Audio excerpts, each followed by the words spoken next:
Record to the cloud. Okay, there we go. Yeah, cool. Okay, so we're officially recording, and welcome to the final session in this particular Magnificent Souls journey, this stage of the journey, because there is no doubt that it is going to continue a lot further. Just how it's going to look as we actually journey onward from here, I'm not too sure at the moment. So perhaps there are flavors and things that you guys would like to add in from this part of the journey in respect of what you would like to see and experience more of, if you have any sense or insights. But for this particular one, I'd really just like to wrap up the insights around the spiral dynamics model.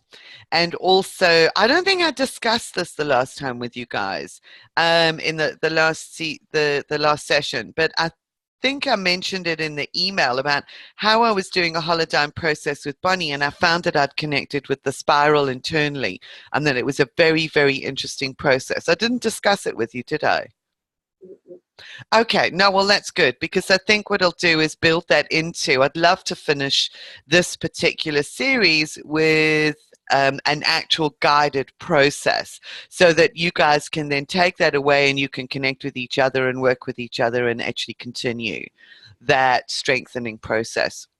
But first of all, I have, as Julie usually has, is I've got some slides, some information. So I'm just going to see if I can get the share screen going. There we go. That's the one I want. Oh, we're missing Mariah today, aren't we? I wonder where she is. There we go. Okay.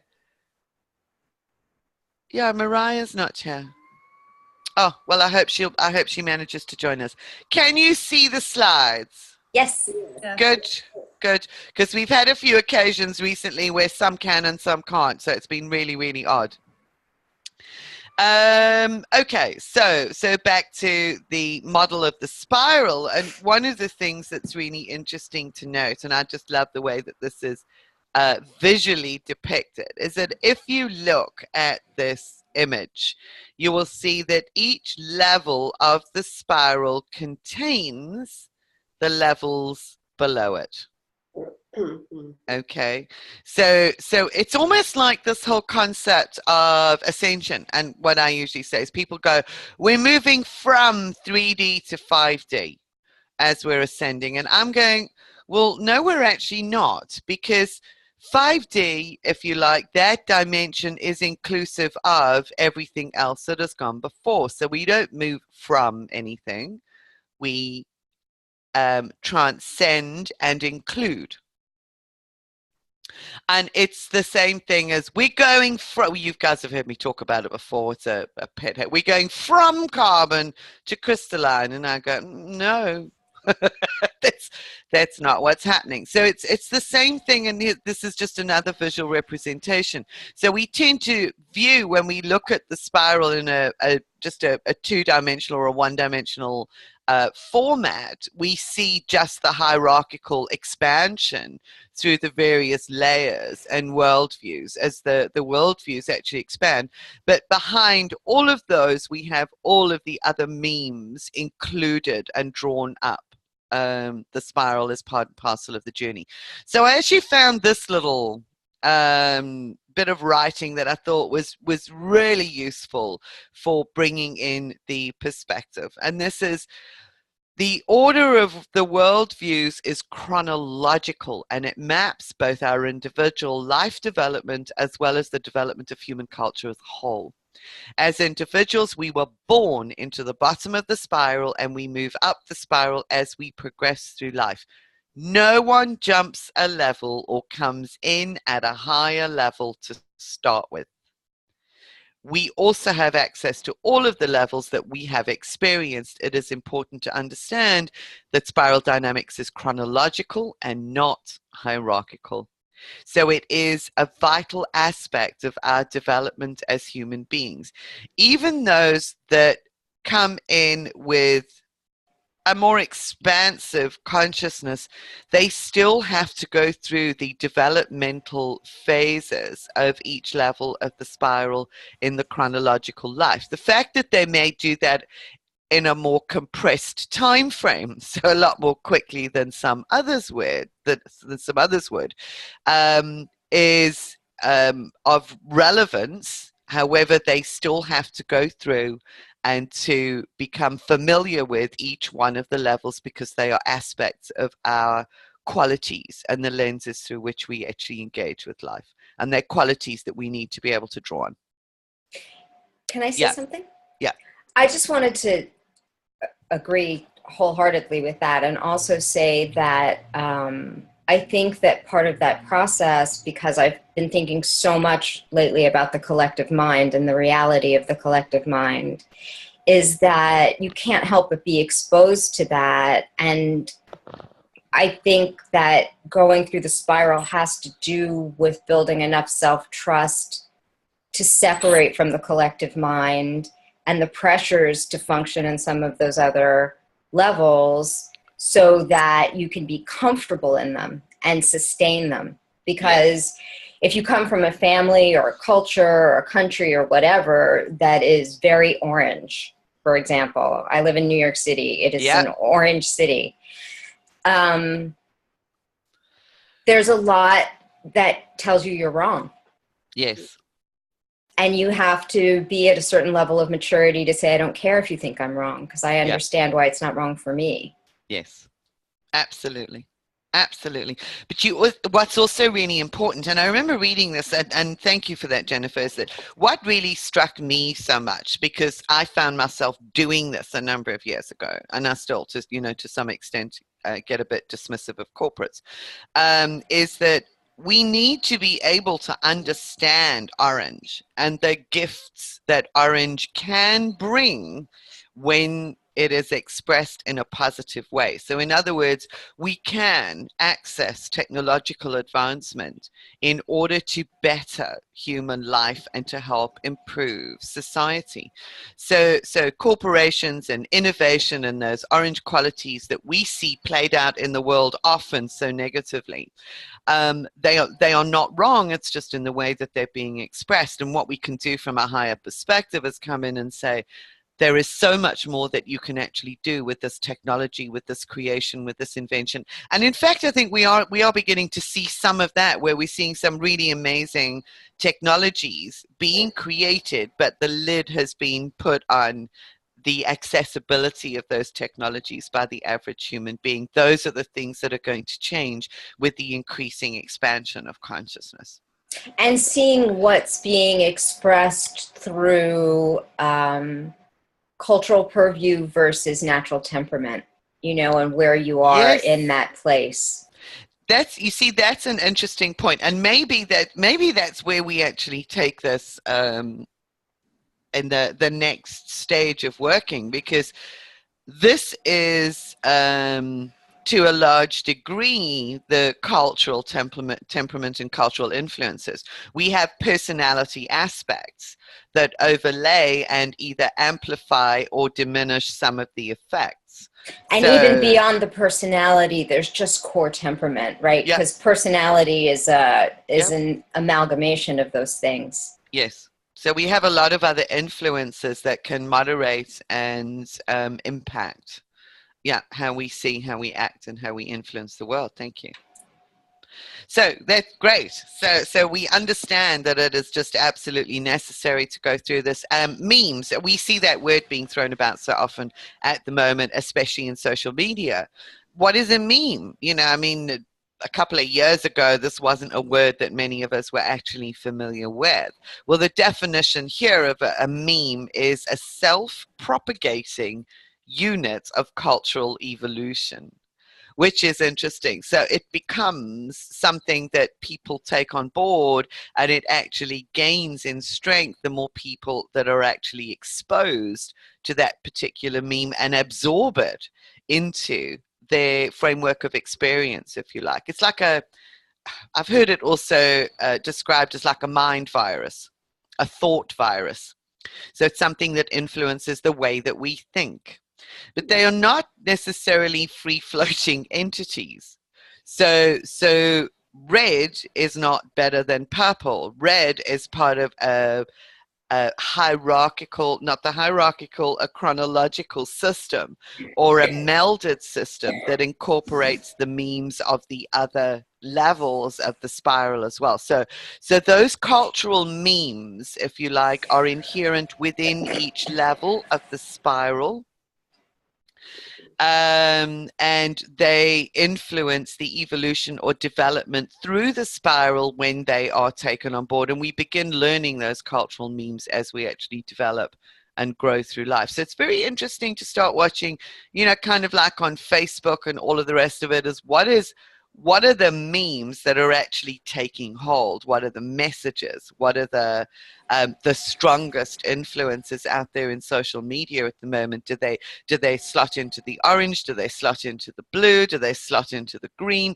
And just sort of get a measure of what you are seeing and experiencing out there on the world stage, because it's a measure of how the global or planetary consciousness is moving. Yeah, and how many people like the way it sounds but actually don't understand what it feels like to apply it? Yeah, that's a good one, because that's always the challenge. Yeah. Red is not better than purple. It's different. So you have to ask first and foremost, what are the life conditions? If the life conditions require you to be strong and self-assertive or to fight your way out of a horrible situation, then the red meme is something that you're going to want to draw on, that it's okay to be strong. It's okay to stand up to somebody who's a bully, or it's okay to actually defend yourself in these particular circumstances or life conditions. So none of the meme levels are actually aberrations, but they're a normal part of the totality of the human meme vocabulary, if you like, the cultural vocabulary. So they're all a part of our internal state. Yeah? What just came to me then was, recently I don't know if I can't remember if I'd heard it or whether it was something that was coming to me, but it was almost, I know I did share it within my group, and it was about how we can actually draw on any aspect of ourselves, and our higher self, if you want to look at it like that, has aspects in obviously all the colors, but in every type of life and every type of ability. Yes. And if we want to wear that coat, if you like, we just need to, you know, open the cupboard and bring that. Do you know what I mean? Yeah, absolutely. That's a very good point, because through all dimensions, you know, one can expand this whole concept of the spiral interdimensionally, you know, sort of crossing all of those barriers, that they become part of a multi-dimensional repertoire that we actually have access to. So like you say, red is not better than purple. And if you imagine them as outfits, you know, you might want to go as Wonder Woman one day, and be something else on another day, you know. Absolutely. It's just a different costume, I suppose, isn't it? Yes, that's exactly it. So we don't confine ourselves. And this is what I do find it interesting, you know, sort of over the years observing and with the learnings that have gone along with it, because sometimes this can make us seem or appear fickle, because people are used to other individuals being understood in a specific or a certain way, whereas this ability to don those different robes can actually shock the hell out of other people, you know, when they kind of go, my God, that's not you, and you kind of go, well, what's not me? Kind of thing. It's only what they are familiar with, because they have fixed that image of who you are in their own minds. So it's a very, very interesting thing to be in, and yeah, it's being accused of being a chameleon, being accused of being fickle and changing your mind, whereas it's actually not when it's coming from the right level of consciousness. There are those who actually do this in order to fit in with people. This is not a case of fitting in. When we do this and we work consciously with the spiral, it's a case of responding to the life conditions in any particular set of circumstances without losing the essence or the core of who you are. Can I pop on again? Yeah. Because that's very interesting, because I have beaten myself up over the years forever because I change my mind constantly. And I used to say, oh, it's because I'm a Gemini. But I get bored very easily with things as well. And then I'm on to the next thing. And I've often seen that as not a good aspect of myself, to be able to do that. And another thing I tend to do as well when we talk about Facebook is I'll catch myself sometimes. I'll hear things in my mind and I think, oh, I'm going to share that. I really feel I want to share that. I want to say that. And as I'm writing it, I think it's like another aspect of me is watching me doing it. Mm-hmm. And then I'm saying to myself, do you really want to put that on? Do you really want to do that? And if you do that, is that because you're coming from a lower vibration? And so it's like there's two me's that are seeing it. And then I question myself, and I'm like, I don't know who I am at the moment, because part of me wants to put it and another part saying don't put it, and because does that make sense? It's and it is kind of, I think this is where when we're at those levels of consciousness, is that authentic and deep inner questioning that says, okay, so I'm hearing that voice, where is it coming from? Mm-hmm. Is it coming from a holodyne that's immature that needs to be worked on? Is it a conflict between my higher self, the integral core, and a personality aspect? Is it that I'm afraid what people will think? So what is it that's actually challenging me? And I think that's where it does actually come down to the deep inner questioning and respect of being fully aligned and understanding the reasons why we do things, so that more and more of our actions and behavior become consciously guided, as opposed to the unconscious drivers of the, what we know as the immature patterns or holodynes. Yeah, that's very good. And bearing in mind that there is this opportunity to find our voice and to be red when we need to be, or to be purple when we need to be, or to be blue when we need to be, and sort of call upon those aspects, because there are people living, and I said to you, this was a challenge that I found going back into corporate. I came out of corporate, I was going through this like massive explosion and awakening, going back into corporate thinking, I've got this amazing new understanding and I'll just take this into, the group and it'll all be wonderful. Well, it didn't work that way. I had to learn how to pull that blue back in, because those within the team needed it. They couldn't deal with the chaos of yellow and turquoise, and they needed the red. They needed the leadership. They needed, sort of that respectful authority in certain cases. The buck stops here kind of thing, and all of those aspects. So it's really, really interesting to work with this in ever deeper layers of understanding. Julie, can I ask you a question about something you were saying earlier in terms of the dimensions, like as it pertains to the ascension process? You were saying, we have to expand essentially into the fifth dimension, but it's always here. Yep. I've been thinking a lot about this in terms of learning how to understand things that are coming in that don't fit into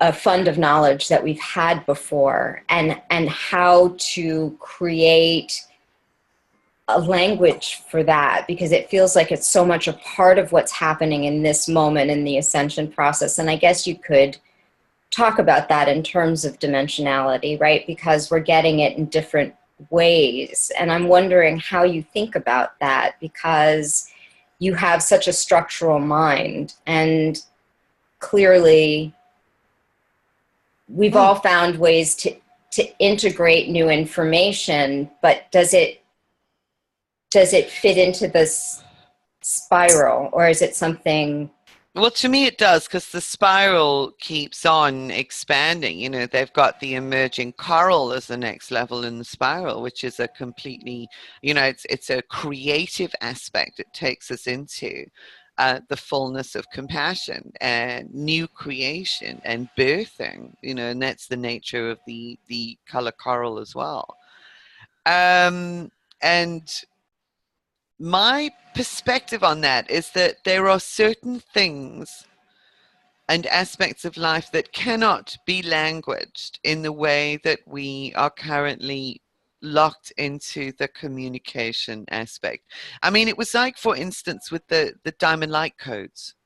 That's sort of one aspect of another dimensional communication coming in. And there is very little language that I can wrap around the light codes. They are, other than they are geometric packets of information that will unfold for each individual as that is needed or required for that individual.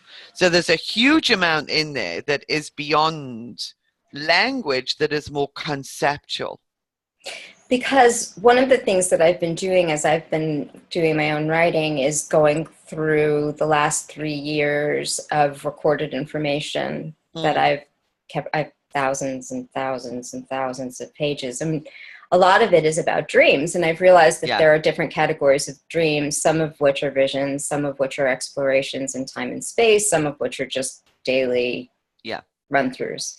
And one of the things that I noticed was that there was a category of dreams that came through in this sort of holographic, sort of in that like liminal space between waking and sleeping, where there was almost this morphing of shape and dimension and image that wasn't a story, and it wasn't clear what I was seeing, and it wasn't clear to me whether I needed to interpret what I was seeing. But they were some of the peak experiences of my life. So the peak experiences were experiences that I didn't understand. Yeah. And I really have thought a lot about that, because I don't imagine I'm the only person who's had that kind of experience. Yeah. Yeah. My journey in that sense was to begin to communicate, just to ask my higher self to support me in the understanding of whatever that information was that was being delivered, and how that may be shared with other people. And to me, that's almost as far as we can take it within the realms and restrictions of how we currently are able to language that. I think as the spiral expands and as new memes come on board, there is a new and expanded language that will come into play, that is maybe part conceptual and part has the ability to express what it is within those holographic experiences. If that makes sense. It does. It does make sense. That's part of our evolution, and perhaps part of your participation in that is your continued interaction with those concepts and deliveries of information, because you'll be part of the new languaging of it. And I love language. It kind of reminds me of that movie, because to me that movie Arrival that was out last year was a beautiful example of that. Yeah? Yep. That's what I was thinking of. When you were talking, Jennifer, Arrival, right away, that's what it reminded me of. And how when they were drawing those symbols, at first no one understood it, but the beings on the other side. I have to see it. Oh, if you haven't seen it, Jennifer, you must see it. It'll make sense. You will absolutely. Yeah. And the other thing I wanted to say with the language is I've done holodynes with probably 4 or 5 different people. And anytime I've done it, all of us have said, I don't have words for what's gone on at some point during the process. So there's something, like you're saying, Julie, that's starting to emerge that I don't know, we don't have language for, but we feel it. We ask what it is, and something starts to emerge. Yes. Yeah. I almost think that there's, in that place where there starts to be bridging between the left and the right brain, words have an associative quality, you know, where they take you on a journey rather than it meaning what it would say in a dictionary. Yeah. Yes. Right. So for me, and a predetermined. What? Like a predetermined. Yeah, exactly. Like, so for me, like, I'll read a word and it'll make me think of the etymology of the word, and that'll take me to a time period, and that'll take me to the way cultures have interacted through time and used different versions of that word, and how it's grown and where it's taking us now, you know. So that word is a jumping off place for me.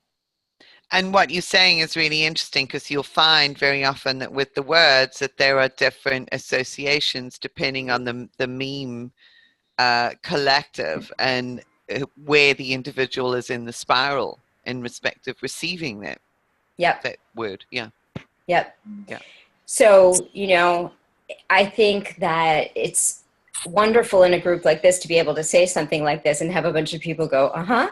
But it's also very challenging in life. Like, for example, with clients, I find that a lot of what I'm teaching is an ascension process without using words like God or spirit or source, but I'm just teaching very practical information. And I was listening to one of the recordings, and Lori was saying, you know, I struggle with how to talk to people who are in that very fixed, those fixed base colors. Mm-hmm. And what I've found is that the most powerful words to use are the words that people use with me. If you say those words back to people, it'll take them into their own associations, you know. And synchronistically, after I started working with that, I found a book by a woman who was doing self-hypnosis to help her with cancer treatments. And she found research that said that the most powerful voice in terms of healing when you're doing any kind of guided journey, hypnosis, meditation,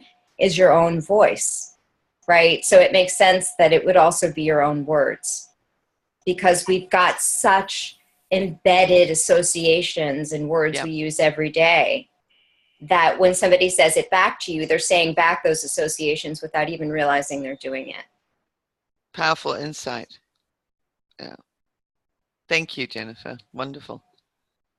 That's like with with me being doing the language of light is every now and then you hear words that are familiar, and your brain then wants to go and make sense of it. But part of the whole idea of it is that it bypasses the ego, if you like, because you can't make sense of it. And you know, I'm always fascinated because I don't know what it's going to sound like until I start speaking, but there are very similar words that run through it, and I'll often hear words that it's like I hear the word Gaia, and I'm not thinking of saying the word Gaia. You can't think of the words, they have to just flow. But there is an energy with the words. It's really strange, and I can't explain it as such, you know. It's almost like an energy with the whole transmission, and that's where we get back to this conceptual sharing, that it's a concept that almost can't be put into words, and that's with the emergence of, as you say, this light language in different ways. That's it, because sometimes sorry, go on, Laurie, you go. You just opened up a whole new view for me, Rachel. There you go. So what Jennifer was saying, what I had talked about, struggling talking to others in those more fixed, that's really not what I meant, and that may have been what it sounded like. But Rachel, you just put it into context for me, what I meant is I can be talking to almost anybody except for like a group like you, and I get this just stare, and people just tilt their head like I just talked, totally different language, and I can be using their words. And I do that because in my coaching, I know when I'm talking to somebody, I use their words back to them. So I use their words, but Rachel, it's the energy behind when I'm speaking that I'm actually talking to their higher self without even realizing it. Sometimes I realize it, but I think most of the time I must be talking, it's the energy behind what comes out. It's not even the words that I'm saying. And I get this, and I could repeat exactly what they just said to me. But you just put that into a whole context for me, Rachel, for me to understand that it's the energy behind what I'm saying. So your words are light encoded, aren't they? So absolutely. I didn't know that though until you just said that. I think that's exactly what's happening. Yeah. Which is why you see some people I noticed this in September for the first. I have noticed it before, but it was really in my face in September. We went to a party, and I wasn't going to go because it's just being in groups, and there was 50 odd people were invited, and it was a garden party for John's brother-in-law, and I was like, I don't know if I want to go. And I really, 1 minute I was going to go, then I wasn't going to go, and it was literally at the last moment I decided to go. And the funny thing was that I got into a conversation with somebody, and often I have to reel myself back, but sometimes I don't know how to do that. I'm trying to be truthful, and I'm trying to answer from my perspective, and I can't see their perspective all the time. So I will say something that they perhaps don't understand, and they want me to elaborate so that they understand what I'm saying, and then I go deeper and deeper and deeper, and then I don't know what else to say. But then I was really noticed this in September, how people were coming in and were gathering around me, and I was like, I'm just being my normal self, which is weird to some people, but and then I noticed how some people then, because we were outside, said, I'm feeling a bit cold, I need to go. But then other people came in, and then some other people were saying to their partners, come over here, you need to listen to what she's saying. And 2 people asked me if I was a public speaker, and I was like, no. But it was interesting how I was noticing people wanted to hear what I had to say, even though it was going over their heads a lot of the time. But I do find it difficult to speak, on different people's levels, if that makes sense. I don't mean that in a negative, you know what I mean? I find it difficult. It's also practice. With the awareness of what we are capable of and what we can do, it then becomes a discipline and a practice for us to do that. And it helps to shift our interaction, that it actually can become more practical. Yeah. But you're right, but then we do that still without losing the core vibration or frequency. Everything that we do is imbued with that frequency. Wonderful. Yeah, I actually love this group. Live in two different worlds, because I particularly live in. I don't have the colors in front of me, but I think it's the yellow, the last 3 on the chart. Yes, yeah, you do. Where I sort of see the world through. But when where I grew up, right here in Wisconsin, a very small town, everybody is purple. Everybody is purple, and you don't step outside of that purple. Well, I moved away when I was 20. I moved to Chicago, and I went into. Well, I think I always had a lot of orange in me, because that's why I moved away. And so when I was in Chicago and in the corporation, I had a significant amount of orange at that time of my life, and my purple family back here in Wisconsin just, was, why would you even live in the city? How can you stand that? When are you going to move home? Are you crazy? So they didn't understand that orange. Well, as I continued to expand my own consciousness and move up into the yellows and the other colors, and I noticed you talked about Facebook. I have to be very conscious of which audience I am talking to. And, I'll post something that is just an epiphany, and I think it's brilliant, and I think it's going to expand everybody's consciousness. And I will notice that none of my friends or family from here in Wisconsin will even respond. They don't get it. They can't comprehend. They can't. And then when I come here, I have to very much just be very purple. The way I dress, the way I walk, what I eat, everything changes so that I can relate to them. I think, I think it's interesting. We can do that, and we can be comfortable with our own eccentricity, which is very much the turquoise and the yellow aspect, while still honoring that is where they are at. It's not me honoring. They can't see me there. Yeah. They can't even see me. They are so purple.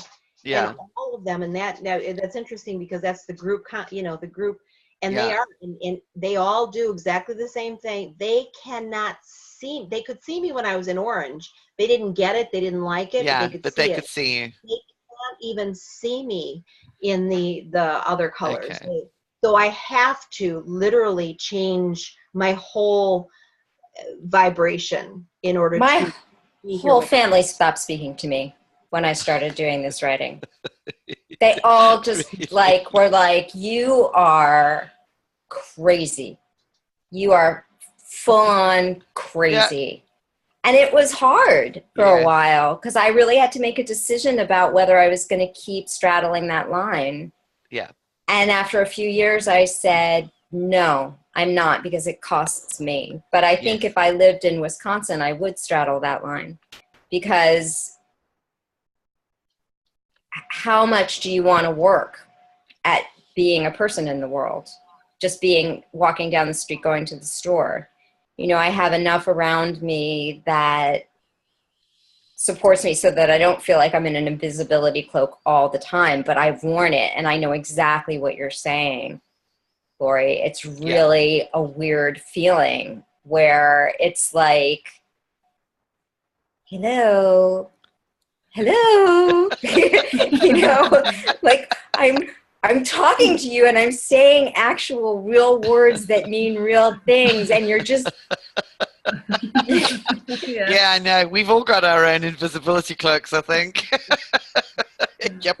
It was interesting what you were saying before, Jennifer, about posting on Facebook, because that's something I'm trying to become more aware of, is that, you're already preaching to the pulpit, if you like, and how do you, to me, when I was going on my walks and posting the pictures, that is, really showing everybody that the world's a beautiful place and that we can all be connected to the world, and then there are other things that are interesting to me.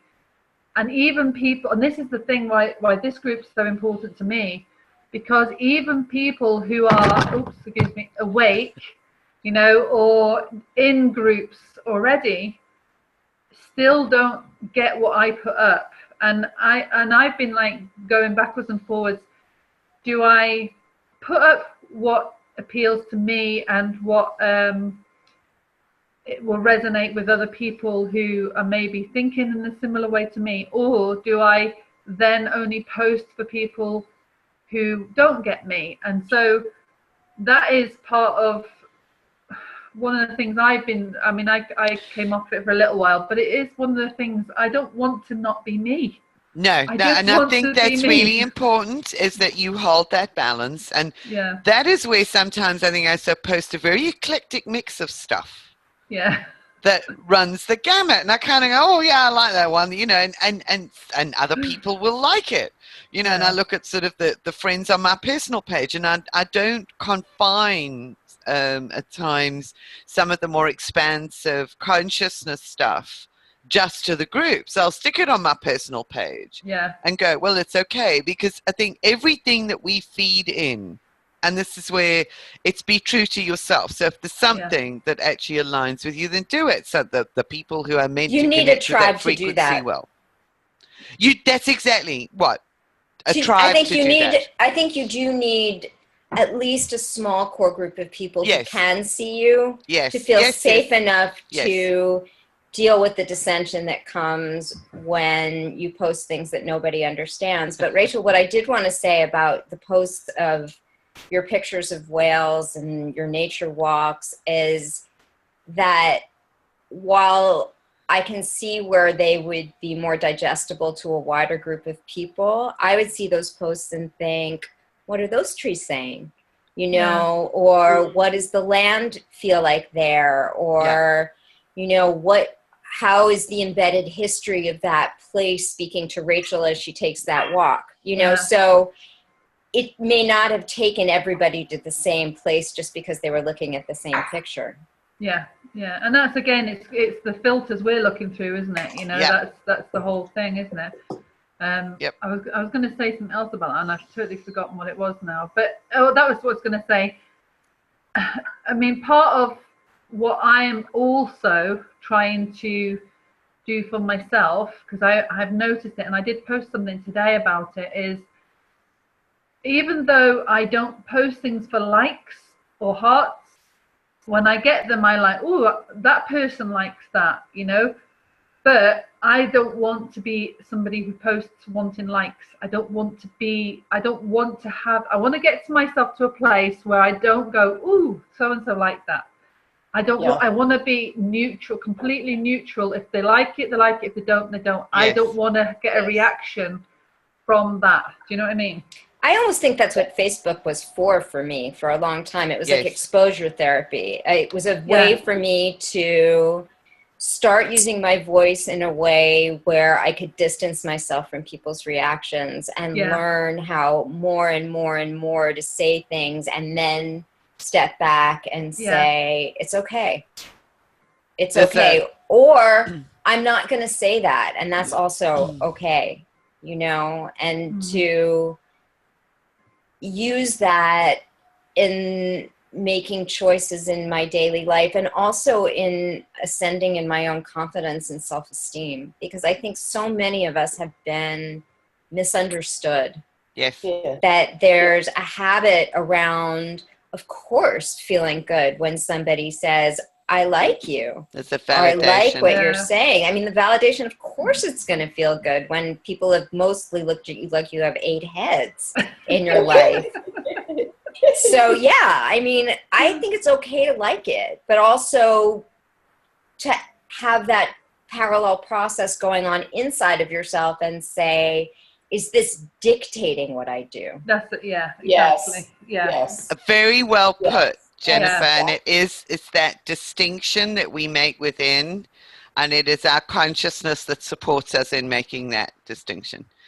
Because there is a very, very strong cultural meme that is associated with that liking process and the algorithms that Facebook has actually been writing, because it's all based on how many likes you give and how many likes you receive as to now what you see, you know, their algorithms. So that is there's a huge amount of manipulation. I've stopped participating when I started realizing that. But me too. It was a funny story. I pulled back a lot. But there was a funny story, Rachel, that made me, I was thinking about it as I was listening to you, and I'll just share it really quickly because I don't want to get us stuck here. But I have had several dreams in my repertoire of dreams that I've been revisiting where I've dreamt things in other languages that I don't know. And then I've woken up, and for a few seconds I've known those languages. And then as I've become more in my awake Jennifer body, I forget.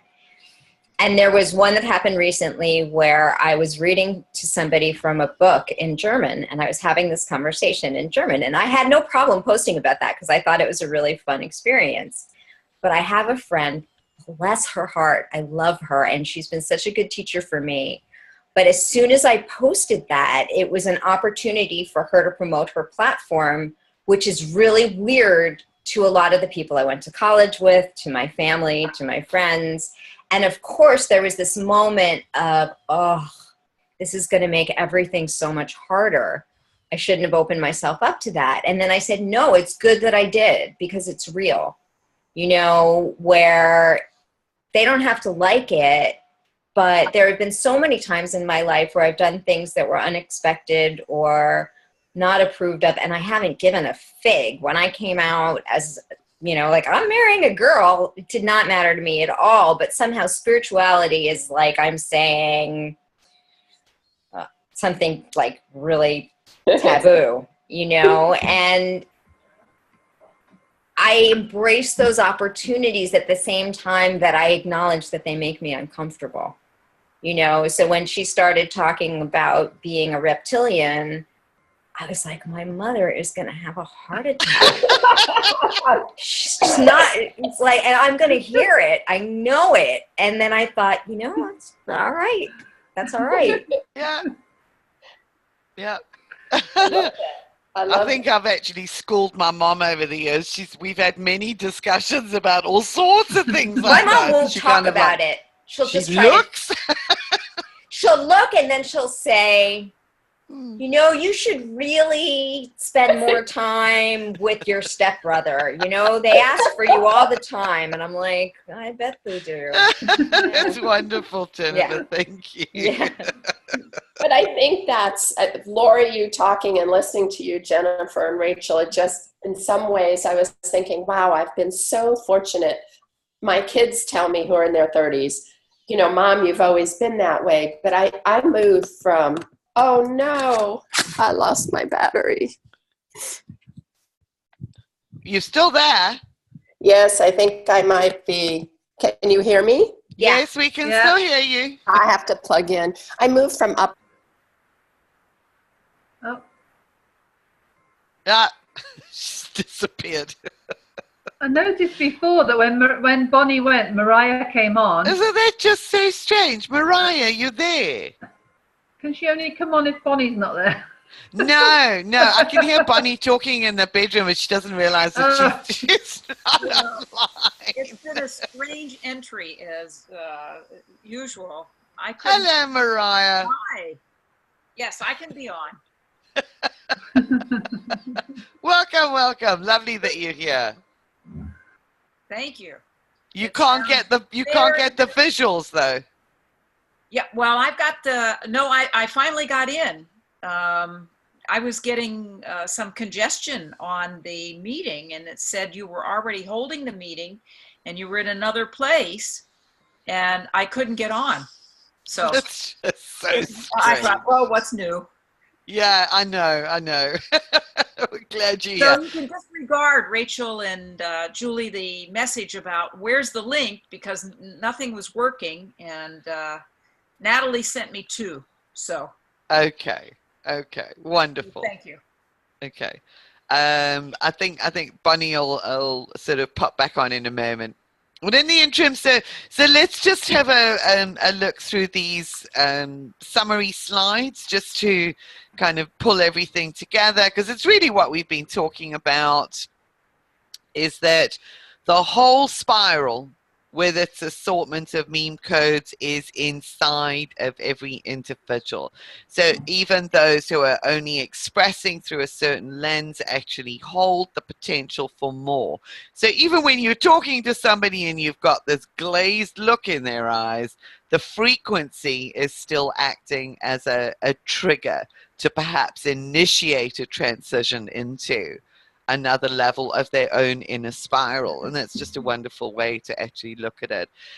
May be called upon in response to the demands of changing life conditions. So, and and that's what we say in different language and terminology, is that we sow the seeds. We don't know when those seeds will germinate. So we don't know when their life conditions will be absolutely perfect for the emergence of the next level of the spiral. Then whatever you have done, whatever you have said, whatever you've implanted, or the memes that you have activated through your discussions will become conscious, more conscious within that individual as a consequence of their changing life conditions. And that we can't dictate, because we don't know what that's going to be. So it's just nice to perhaps think of it that way, that it is okay for you sometimes to get that glazed look because you are still serving a purpose. And I like what you were saying, Jennifer, as well, about the fact that the tribe is important, that it is important to actually have the support of the tribe throughout this process. Hey? We need some mirrors. Some. Yes. We don't need tons, but we need some. Yeah, absolutely. And what's interesting for me is this whole concept of the tribe and really loving this sense of unity and community that we're actually developing. Because one of my key archetypes, and it's one that I've just started really integrating at a deeper level, is actually the outcast. So on top of this, there's an archetypal influence as an aspect of my own development that has almost kept me invisible and outside of the crowd as a consequence of that. And it's been vital in respect of developing self-reliance, now that I actually understand it all. And it's having come through that to the point of really valuing community is really a milestone for me that speaks to me of some of the integration that's actually taking place. Me too. So it's really beautiful, and I value you. I think one of the things, though, for people like us is that when we were the outcast, it was when we were younger, and at the time when we desperately wanted to be part of the crowd, be seen, be wanted. And that's been part of, I think all of us more than likely have had that battle, if you like, to stand in our own power and be okay with who we are and not need to be. It's interesting because my niece, who's 19 in a couple of weeks, put up a post today, and she hadn't written it. It was something she'd put, and I can't remember the exact words, but it was basically a fear that I had even up into my 40s. I still used to feel like as soon as I started getting popular, I always used to have this feeling that everybody would suddenly start laughing and say they were been pretending to be my friend. I've had that most of my life. And my niece put that post up. And it was really interesting that, there's somebody else who is she's very different to everybody. She's really, really different. And there she is at 19 years of age, putting up something that I have had. I mean, I don't have it anymore, but even up into my 40s, I had that feeling that just suddenly everyone was going to say, we don't. And I think the thing is because I was always trying to be somebody that, I was changing who I was so that I would fit in all the time. Whereas inside I knew I was different. And because I didn't always fully understand who I was inside, I think that if they knew who I really was, they wouldn't want to like me. And I think that's what that was. Do you know what I mean? It wasn't a case of they would like me or wouldn't like me. It was whether I liked me and whether I could then bring me, who I really, really, truly am, forward and be okay with that. You know what I mean? That's those are the levels of deep integration that actually happen through this process. And it's really powerful to have this community support as that integration is actually taking place till we get to the point of self-validation. Yeah, because we accept in everybody else to be who they are. Yeah. So why can't we accept ourselves? Yeah. And that allows us then to be okay with who we really are, because we see everybody else and think, wow, they're amazing. I think that there's a really subtle, insidious message that people have been given for thousands of years that self-deprecation is a virtue. And we almost have a transactional relationship to it. Like if I'm hard on myself, at least I'm doing the work, but that's not where the work really is. It's not in self-criticism, it's in self-acceptance. And so to turn that corner, and I don't think it happens for most women, no matter how normal you think you are, I don't think it happens until midlife. It's, and there's I like what you're saying, because what I've come across so often is almost a false humility that goes along with that self-deprecation. That I've seen and heard a lot of people expressing.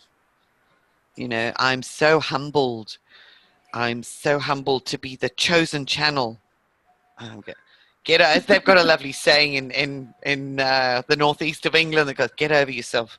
Get a grip. Get a grip, yeah.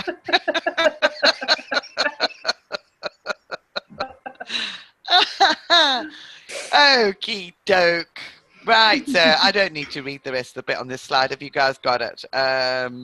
Societies that exist predominantly in the second tier of the spiral are those that are going to be more sustainable, ultimately.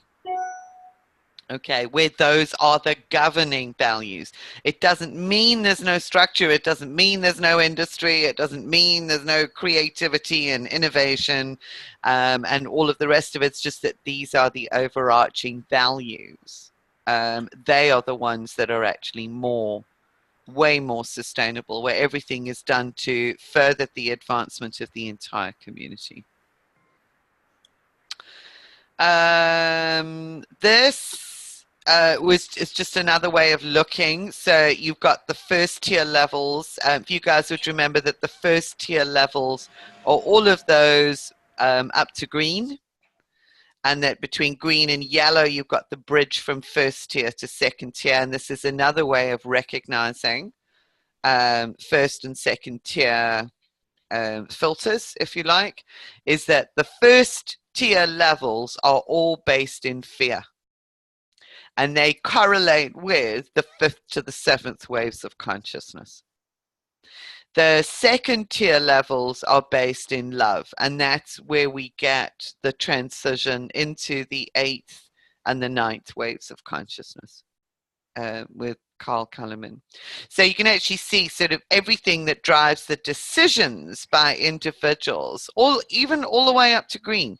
We kind of think that green, because green looks at harmony and brothers and sisters and everyone's equal on the planet, that's actually based in love. It's actually not. It's based in fear. It's fear of conflict. It's fear of depletion of resources, fear of extinctions. There's so much fear in green. It's really, really interesting. Okay, so you guys get it. So all of the first tier levels are based in fear, whereas the second tier levels become inclusive because they are based in, and decisions are based in love. And that's love for self in the highest sense. It's not just love for community, it's love for oneself and love for the interconnectedness of all things and the recognition of what is needed in order to achieve sustainability. And sometimes, you know, I think I mentioned in one of the other videos is that there can be a ruthlessness in turquoise that says we simply have to sacrifice whatever it might be in order to achieve the sustainability that we're looking for, even if that means curbing population growth and, you know, you might even find this sort of sterilization of individuals. Is that taking away people's free choice kind of thing? That there is a recognition of the higher purpose in everything. Mariah's disappeared again. So does that make sense? Oh no, there's Mariah. Hello, sweetheart. Okay, so does that make sense, guys? Yes. It's just another bit of insight. So all of this, I think the more we sort of cover these things, the more it helps to consolidate the understanding and the workability within us. So if we have what people in each world, I mean, technically each level of the spiral represents a different world. And that's why it sometimes seems as if we're on a different planet. It's like, what planet am I on compared to what planet are these people on? Well, you know what? They're all coexisting. They absolutely are, because they're in their own world. Each lens is its own world that is created. So beige on the spiral, the world they live in is one that is based on survival, biogenic needs satisfaction. So it's all the physical, Maslow's hierarchy, the fundamental layer. It's like food, shelter, and reproduction, basically. Purple, you get into they seek out in life safety and security, protection from harm, and that's anything external to the family unit. And they truly value family bonds. That's what you were saying, Laurie. You recognize Wisconsin as being sort of just so purple. So that's what they seek out, and it's just really, really important. At some point, that will evolve. And there will be others like yourself who will actually evolve beyond that. It's not going to be I can't see it happening anytime soon. Yeah. Red is they seek out opportunities to express and manifest their power. And they value action. So it's taking action on things. So if they can't take action, they're going to be very frustrated. Asserting self to dominate others, we've been through that before, and control. So there's a huge control of others, control over others, your despots, your dictators, your authoritarians. That's all red in its negative expression. Positive expression, we need the power, we need the action, we need the guys who'll dive into hot water and run into a burning building to save people. They are our heroes. So blue, they seek out stability and order in a different form to the purples. Purple is very tightly bound by the closeness of the unit. Blue seeks stability and order, as we've said before, in the larger scheme of things in society. Obedience to earn later reward, and that's where religions actually come in, because religions all manipulate on that basis, that if you are obedient to the laws that are written down now, you will achieve your reward later. You perform at work. You do your job well in order to get your bonus at the end of the year. You do this. Red is about instant gratification to a large degree. Blue says, if you abide by the rules so that we can maintain stability and order, you will get your reward later. You study so that you can write your exam and actually get your degree. You get your reward later.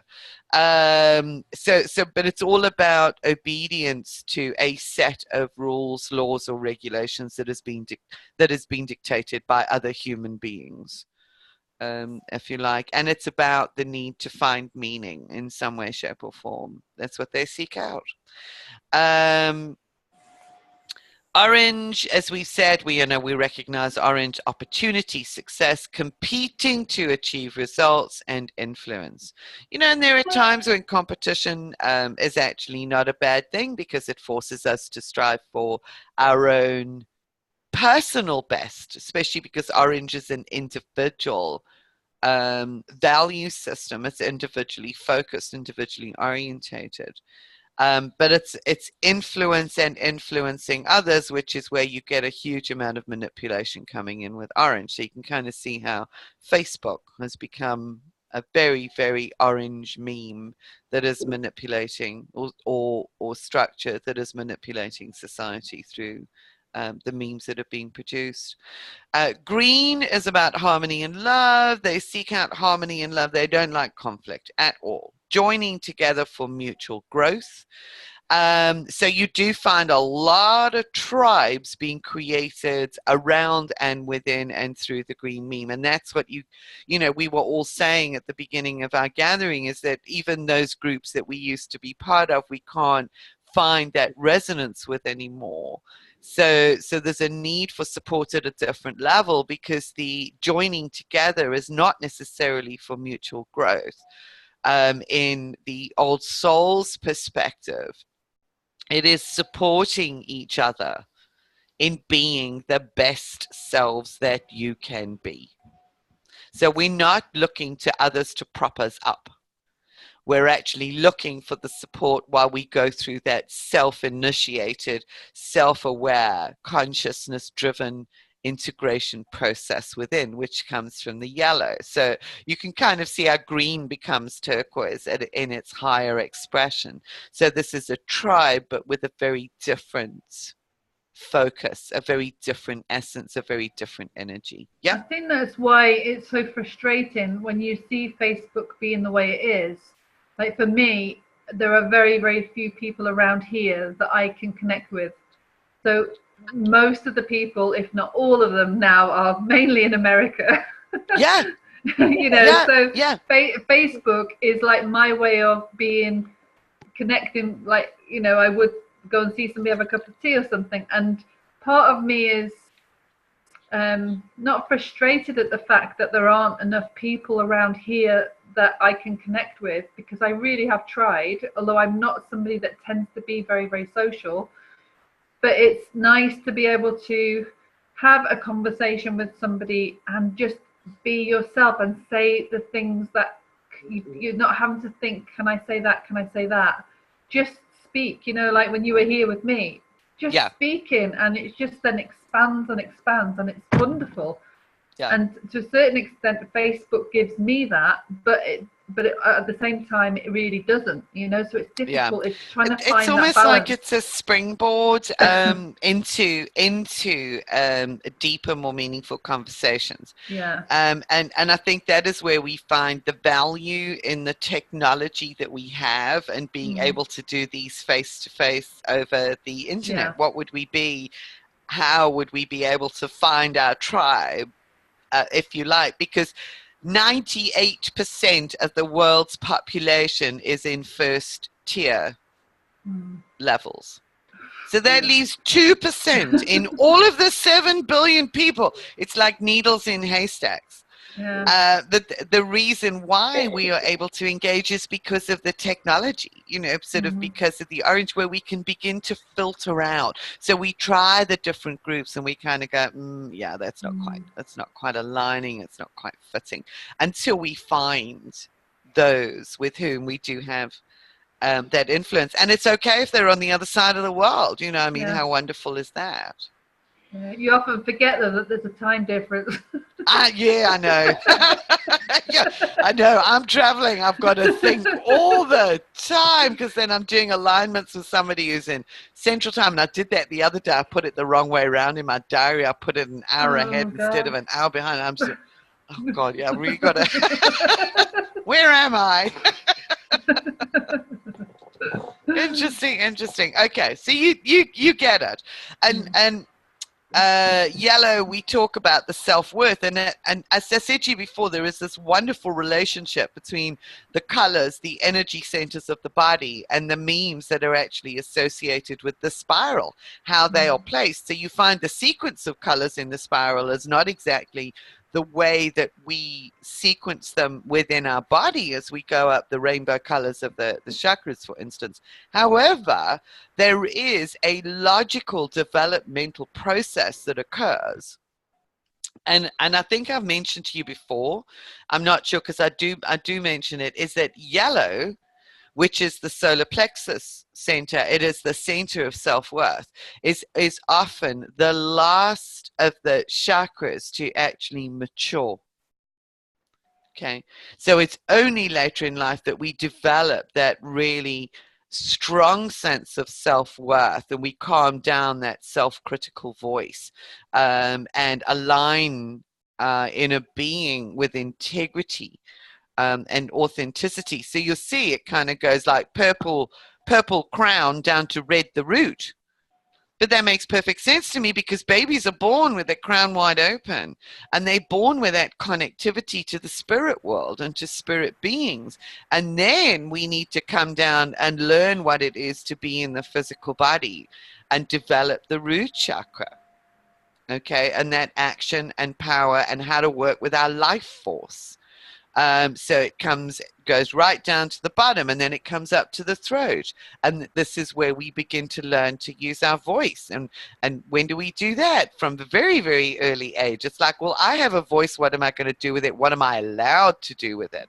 This setup of all of the patterning. That's why the throat chakra is also, it's one of the ones in most individuals that is blocked. And that goes back to, in the Antonia technique, I know, Bonnie, I've been doing lots of Antonia sessions.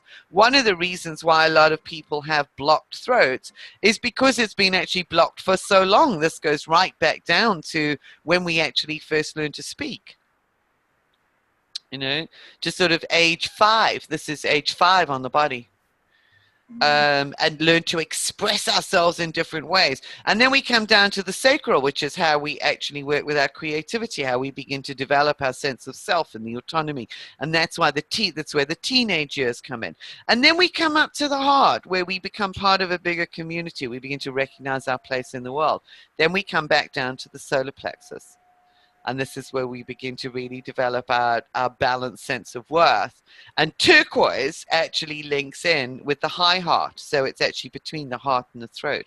So you can kind of see this. There is an absolute pattern in respect of the developmental processes that take place, which aligns with the energy centers in our body and the colors in a really, really beautiful way. So it's just another level of insight. If this is about transition, so I just really want to streamline through this very quickly. Between each of the spiral layers, there's a transitionary period that we go through. There is a reassessment, a reevaluation. So if somebody is moving from beige into purple, there is an awakening of a sense of a dependent self in a mysterious and frightening world where being with others means safety. And that's the initial coming together of small clans. And that's where we get that initial purple tribal energy. So rather than being an individual nomad, you know, sort of out there on their own, it's kind of like, oh my God, this is a real wide world. And in order for me to feel safe, I really need to surround myself with people. From purple into red, you move from purple to red, you find that there is an awakening of the egocentric self, determined to break the shackles of the family or tribe and become a powerful individual. So you find somebody who is struggling with that is transitioning from purple into red. From red into blue, there is the awakening of a purposeful self. It's like, I have a purpose. I have a role to play in this world, not just in the family, you know, in this bigger perspective. But there's guilt in search of meaning in a purposeful existence and reasons why we live and die. And that's that. There's a lot of manipulation that actually happens in blue as well, through the whole essence of guilt and punishment, that if you do something wrong, you will be punished. This moral code of right and wrong that is rigidly imposed within blue is a feed for huge guilt. So we live our lives with that. If you kind of think about the blue meme and the throat chakra as well. It's like, how can you say that? How could you say that? How can you do that? Kind of thing. All of that stuff gets locked in while we're learning about the morals and the ethics of right and wrong. So those issues get stored within the tissues of our bodies. So it's such a beautiful process to actually support the releasing of those. The transition from blue to orange, the awakening of a pragmatic, independent-seeking self who challenges higher authority and scientifically tests possibilities. So yeah, the science and productivity is a very, very significant aspect of the orange and the challenging of higher authority. And that's where it is often very difficult for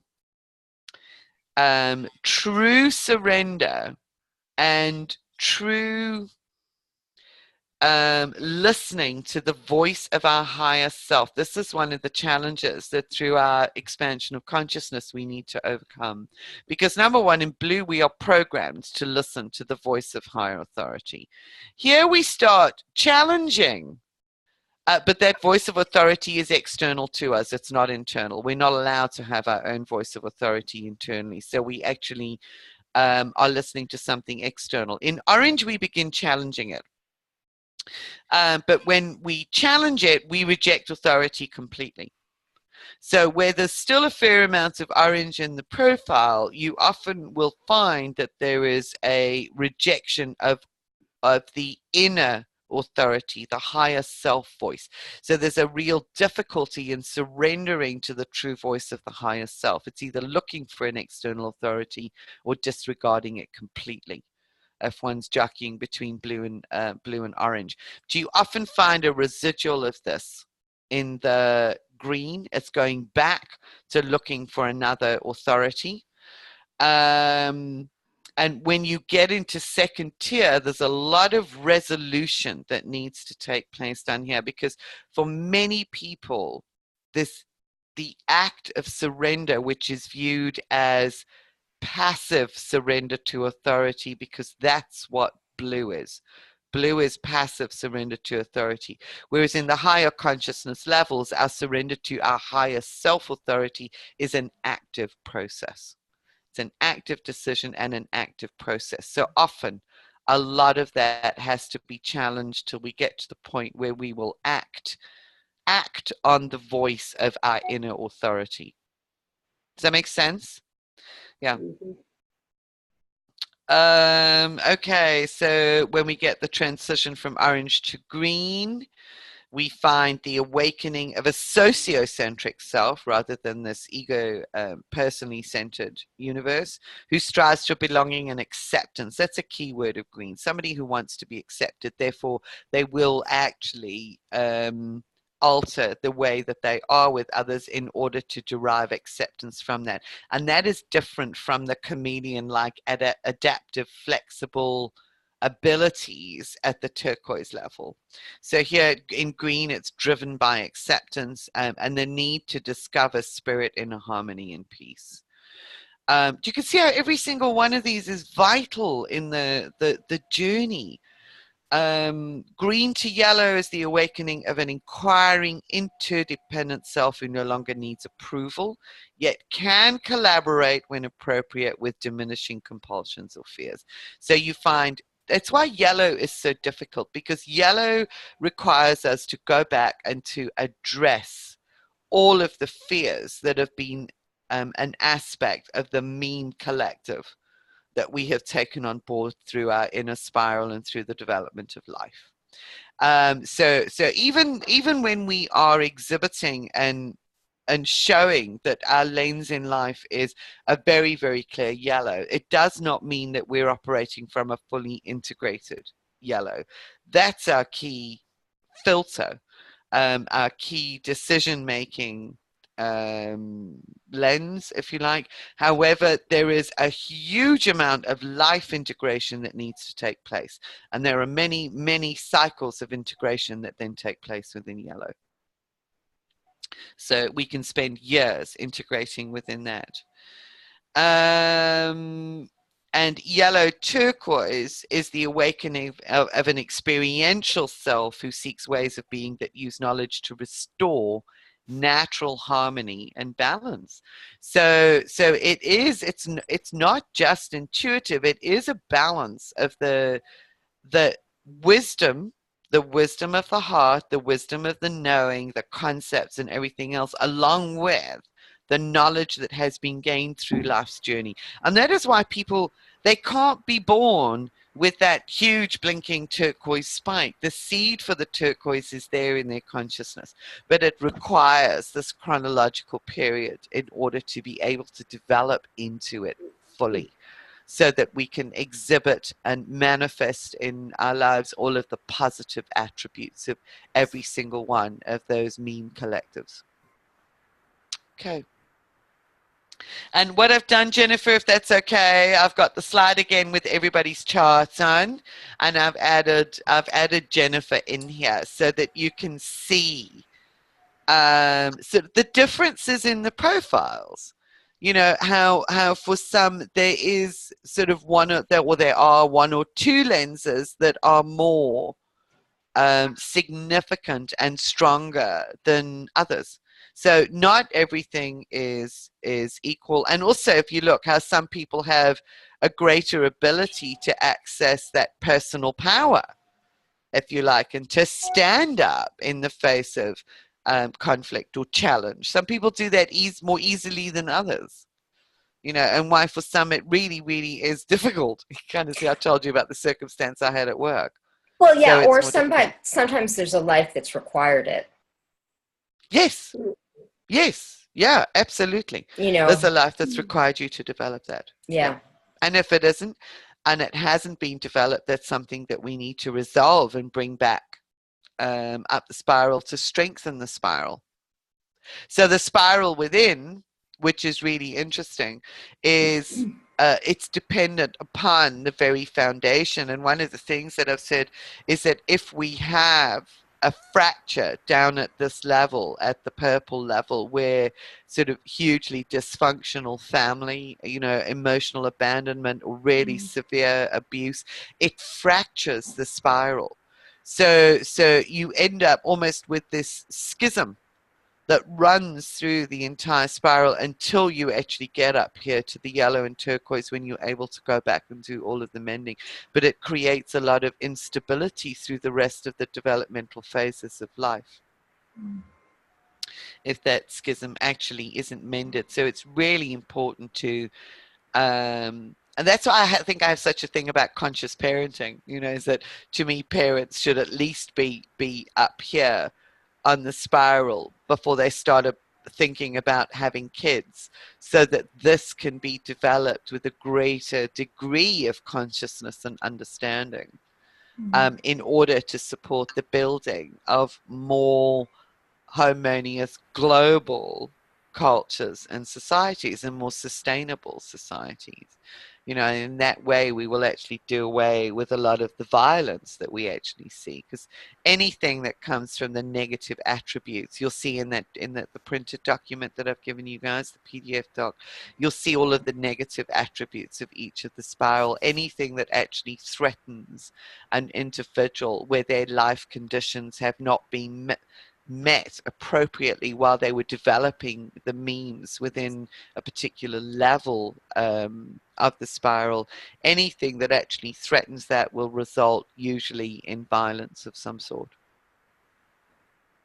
So you kind of see how violence runs rampant in the world, where you get the clashes of religions, where you get clashes of individuals, where you get, you know, gang leaders manipulating others who are perhaps fractured down here at the purple level, and you get the rise of gangs, because the gangs are really as a result of individuals not having a close-knit tribal support system to begin the development of their spiral.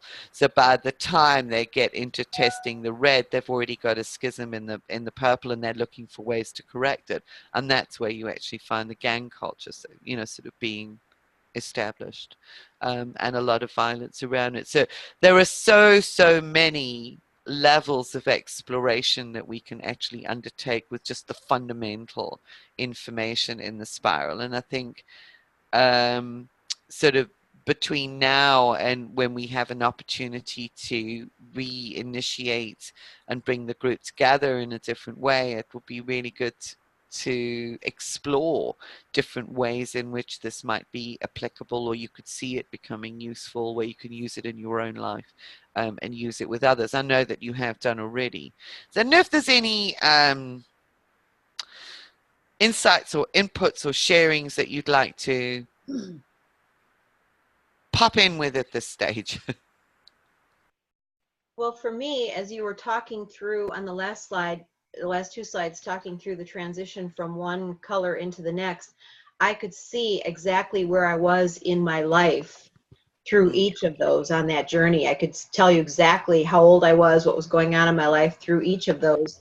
And you really brought to light, if you see the blue on mine is where I have the most immaturity, and you talked about the shackles around the voice.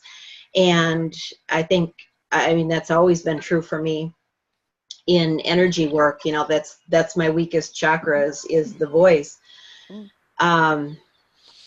And I think that may have a lot to do with that very purple family where I wasn't able to be who I was, express who I really was. So I had to shut down my voice and be very careful about how I speak. So I could do some work around that blue. It's great.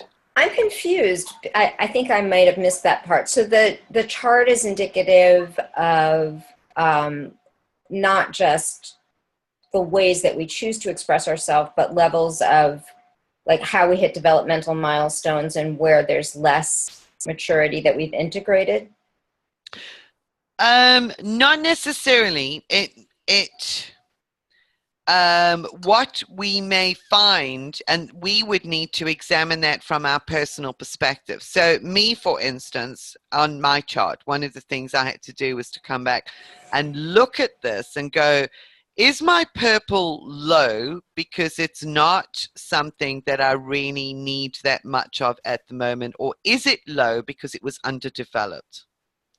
Is my red low because it was underdeveloped? How easily can I access that element of the spiral? So especially when you've got the yellow turquoise and you're in second tier, the ease with which you are able to access each of these levels will be an indication of the distortion that may have happened around the development of that meme set.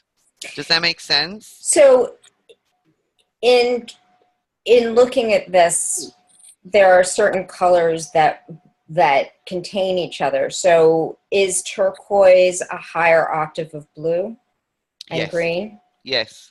So if you've got higher mastery in turquoise, could you use that to understand the low level of blue? Yes. Yes. Yes, absolutely. That's what it's about. And it's the same as yellow is a higher octave of orange. Okay, it's the clarity. Because some of these were deliberate decisions for me, right? Like as I went through the questionnaire, I would have answered them at different points in my life differently because I was forced to work in an organization. Yes. So I had to evaluate the organization.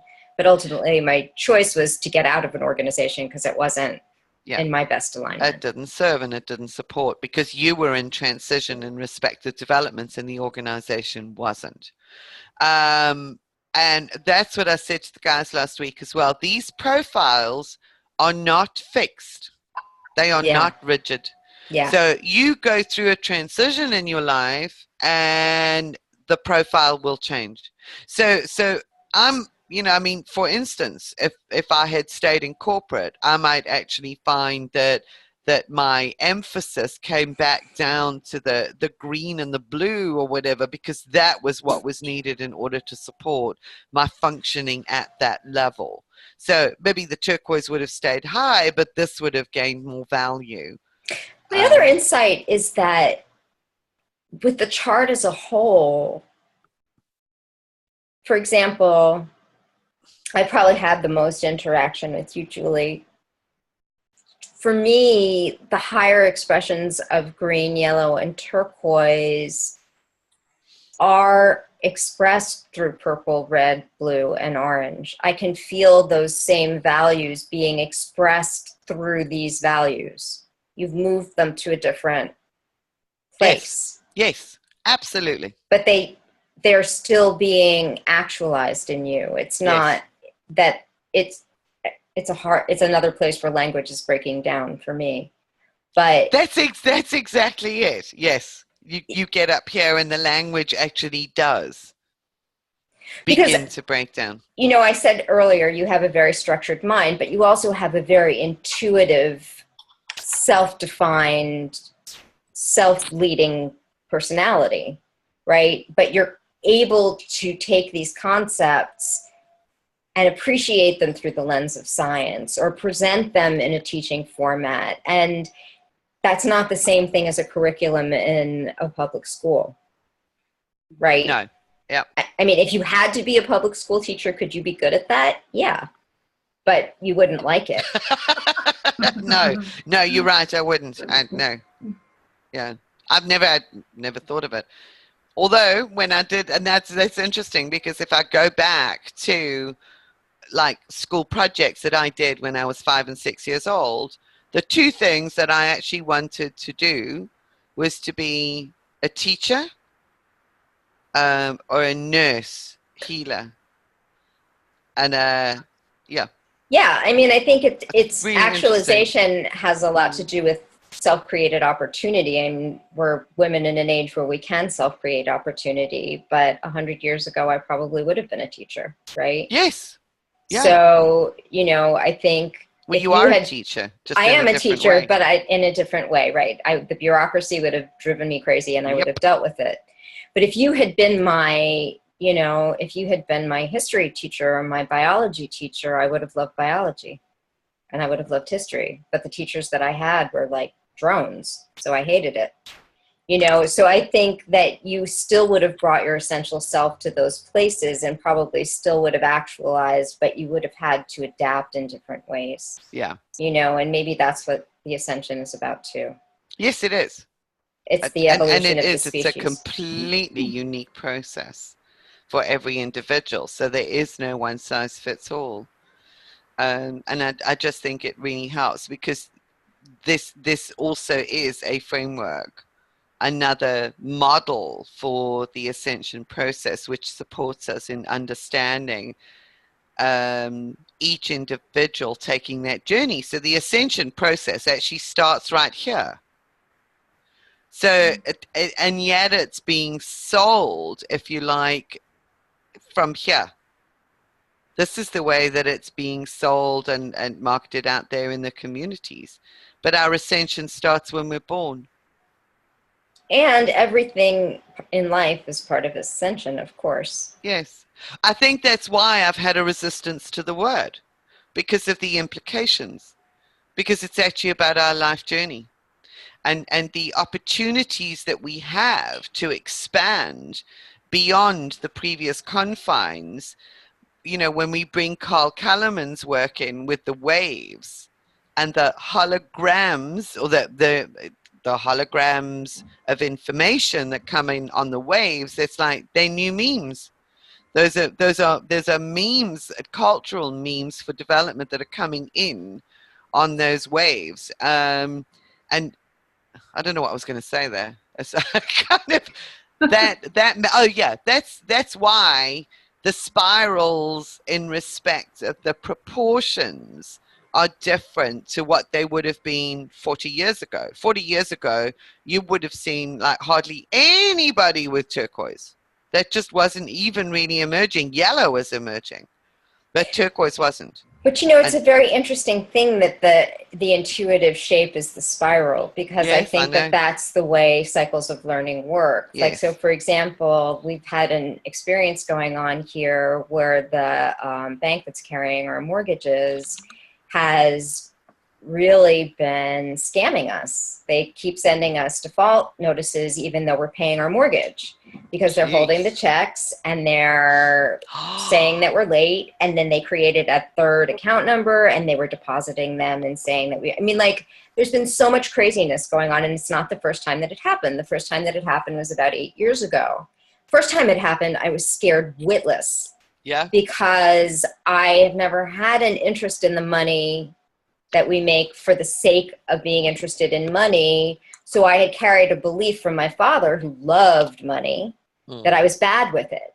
Now, the truth is, I'm not actually bad with it. I work every day. I show up for my work. I make the money. I pay the mortgage. I do all of that stuff. It's just not my favorite part of my day.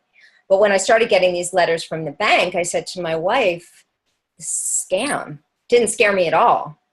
It was the same exact letter, but it was like, this is just dumb.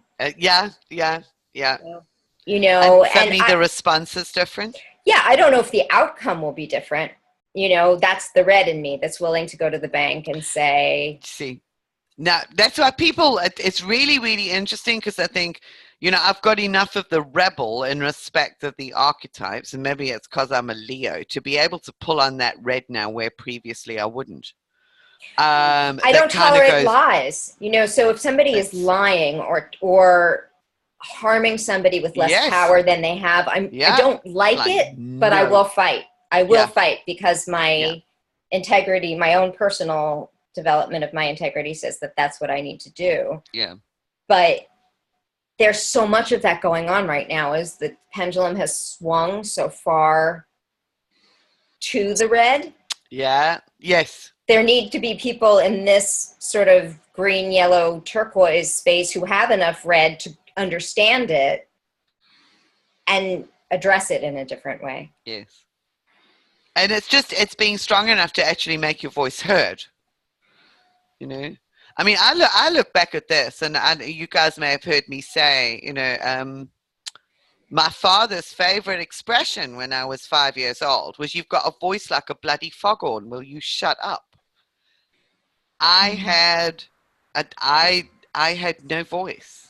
I had a voice. It was loud. I actually couldn't hide from it. I couldn't whisper. I didn't know how to whisper. so I couldn't hide, and I wanted to. However, I did not know how to use my voice. Well, you know, it's so interesting to me because one of the things that I've started noticing in the work that I do as a therapist is that and I think you were saying this, Lori, as well, is that I first and foremost am responding to somebody's sort of soul signature. That's what I'm feeling in the room, which almost means that I'm feeling a collective of who they've been over an eternity of time. And my feeling, Julie, about your soul signature is that you're a person of enormous power, and likely you had a father with less. Oh, he hadn't. Yeah, there was none. He was an alcoholic. Right. So in you, he saw the shadow of what he couldn't claim for himself. Even at 5 years old, this tiny little girl. That's interesting. Right?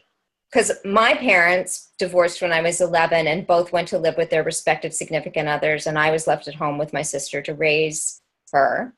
And my mother has this enormous problem with the fact that I don't adhere to tradition. Like, I won't go home for the holidays, and I don't want to visit her all the time, and I don't really care if I'm in communication with the rest of my family. And I'm probably the only one of all of the extended younger generation that she's so intensely critical of. And I'm thinking, where do you think I learned that value? Yeah. Where do you think I learned it? But she was raised by a family that wasn't allowed to separate. Yeah. So to her, it's about being a bad girl, and she doesn't want to own that part of herself. So she sees it very clearly in me and rejects it. But it's not really about me. Interesting. Yeah. But that's why it takes us years to actually realize what those projections actually are. And this is what I wanted to share with you guys, because when Bonnie and I did a holodyne process, Bonnie took me through a holodyne process. And this is what I was trying to explain in the email note, because what I did was when I actually just went inside, I connected with and I saw the spiral with all the colors.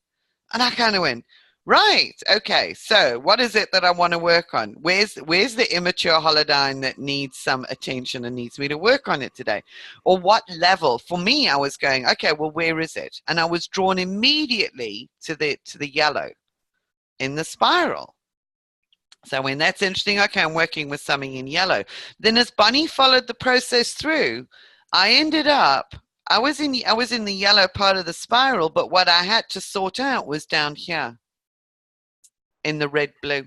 And it was that 5-year-old who actually was not allowed to express who she was. And we went through a process, and I kind of went, oh, that's so interesting. And that's what I was talking about, yellow and integration, because I needed the integration here, but what needed integrating was sitting down there. And I think it's so interesting that what needed integrating was what you were most naturally inclined to be powerful about as a kid that got squashed. Yeah. Right? So it was before you were 5, you had a big voice, you were powerful. You were assertive, right? But somebody said probably I don't even remember. Well, your dad, I'm just saying based on what you said about your dad, right? You know, so. Oh, yeah. I mean, prior to 5, I don't know. I always seem to remember being very, very quiet. That's why people, they think it's really funny, because when I say to them, you would not believe how shy I was at school. I was shy until I hit my late teens, 20s. You know, that's so shy that I used to hide behind my hair. You know? Can I ask you something, Let go, Julie? you. No, never. Yeah. Yeah. Would there then be, looking at, because you mentioned something in an email to me about mine, is there Yes. something then that, is there a healthy looking graph then that you would, if somebody's, or is it always going to be fluctuating? It tends to stay as it is for a number of years because we don't go through those massive transitions like quickly. So we would work with a particular set of memes. We would go through a transition and we would work with a particular set of memes for a number of years before we hit another stage in our life, generally a crisis that forces a reevaluation, because this is about us reassessing all of our values. Yeah. So it does stay the same way for a period of time. However, what it requires, it doesn't mean that this is good or bad. You know, this for me, it's kind of like, well, I was just going in there going, all right, so these are low for me. It's low because it's not really important at the moment. However, well, let me go back down the spiral and see what it is that needs to be integrated, kind of thing. And yeah, it's where I said there's a massive transition, and the focus is also on integrating. Yeah. So it's integrating a lot of change. I feel that as well. I'm integrating a lot. Yes. Yeah, because I assumed, I don't know why I assumed that if the lower they were, the better it was because you'd moved up. That's how I saw it in my mind. That's because we view it hierarchically, whereas exactly. if we view it, from a holographic perspective and a chronological, it's whole. Yeah. But what Natalie was saying in that message on Facebook was interesting, because I have noticed that things are coming up for me, and as I'm now looking at them because there's a trigger, I'm also now saying, oh, that's in that part that it's coming. Do you know what I mean? Instead of just saying, oh, what's that all about? It's now showing me which part it's coming, where is it working? It's coming from. Yeah, so that's good. That's fantastic. Yeah. So it's providing clarity. Perhaps enabling you to hone the process. So instead of it being like a vague, we're healing ourselves and that kind of stuff, it's providing the clarity to be able to single out those patterns, to know where they are, so that we can go in and fix them, or go in and work with them. It's not we go in and fix them immediately, because in order to fully integrate requires that we change certain behaviors. We need to act in a different way out in the world. So there's a huge amount of transition. Because I noticed it's the same, it seems to be the same core issues, if you like. It's not the same thing, but it's the same core issues that seem to be, that get triggered all the time. And you think to yourself, well, I've worked on that, but obviously there's many layers of them, and a lot of them run very deep. Yeah. So that makes sense to me. Again, the yellow and the blue. I mean, the blue I'm surprised mine's a bit higher than yours, because I can relate to exactly what you're saying about not using your voice. And now I won't shut up. Oh, there's many things. There's many things wrapped around that, and that's where it helps to go back to the printed sheets, that handout that I gave you, so that you can actually begin to explore the holograms within that particular area. So finding our voice is just one aspect. It is also about the rights and the wrongs, the moral codes, the obedience to authority. All of those things get wrapped up just in blue, so there's a lot to follow through with. But that's been a wonderful, wonderful discussion today. And my thought, well, it's already 1:55, so I don't know how you guys are about sticking around for a little bit longer, or if you would like me to record a holodyne process, because that's what I wanted to do, was to take you in the way that I experienced it. Was like, what level of the spiral is actually calling to you. Okay, so now start exploring and go into that, and let's find out what underdeveloped pattern or holodyne is within that level of the spiral that's actually requiring your attention.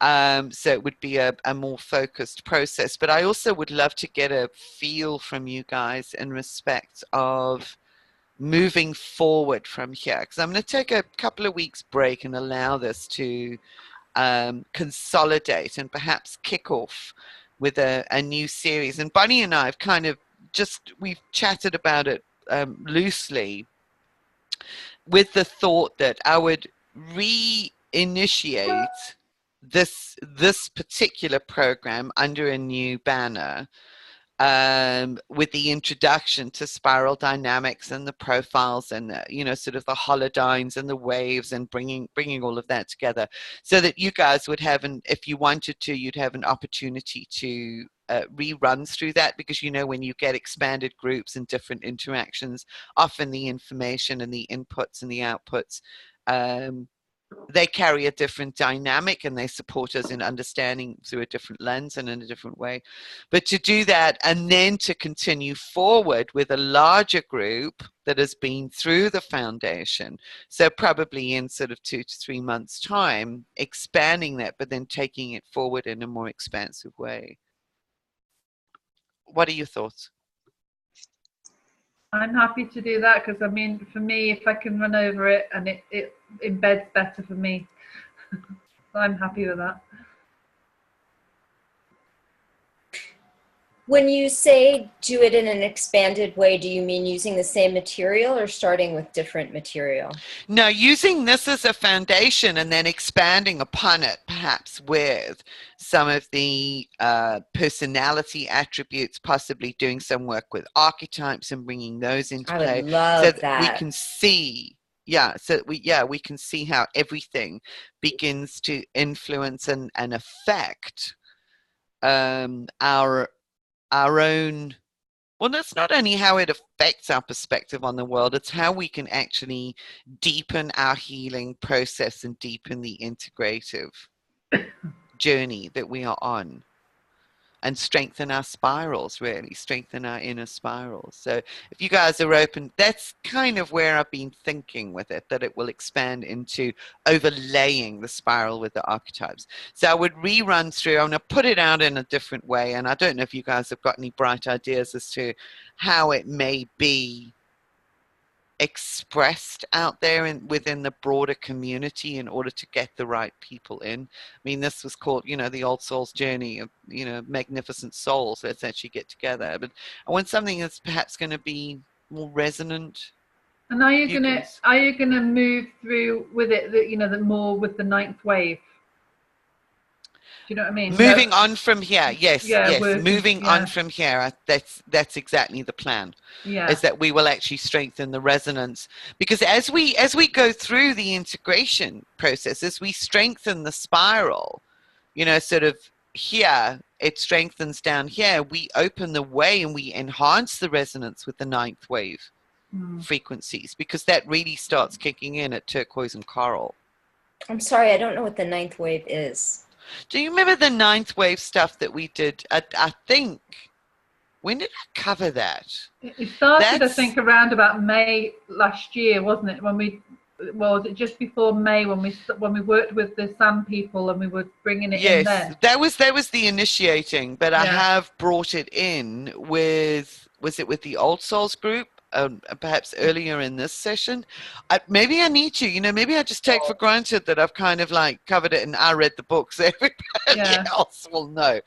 The ninth wave is based on the work of Carl Johan Kalaman and the Mayan calendar, the Tolkien, the sacred Tolkien, and the greater spirals of existence. And he's actually written a book, you might find it really enjoyable to read, called The 9 Waves of Creation. And he speaks about, and what I love about it, because again, I've got the scientific mind that comes in and goes, yeah, I get that, is he's actually tracked the initial waves of evolution against actual events that have taken place, measurable events, the archaeological evidence on the planet.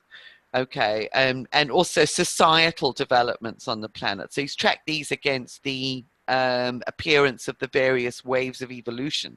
And each time one of these waves comes in, it brings with it a fresh set of holograms and information which drives the evolution of not just humanity, but life on the planet forward. So it kind of contains the holographic instruction sets.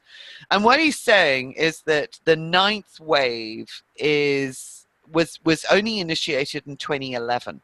So there's very, very few people at the moment who are actually resonating with the 9th and the final wave. And the 9th and the final wave is actually the wave that's bringing in the holograms of unified thinking, unified consciousness, greatly expanded consciousness. And that's what I was saying with this, is that the 9th wave aligns with these levels in the spiral, the higher turquoise coral levels of the spiral, purely because of the attributes and the qualities that they manifest. So Rachel, thanks for reminding me that. I think there's a lot more I'm just sending you a link, Jennifer. Oh, thank you. Yeah, I'm just sending a link to Jennifer from his interview on YouTube. But you can find it better from there anyway. I appreciate it. I really appreciate it.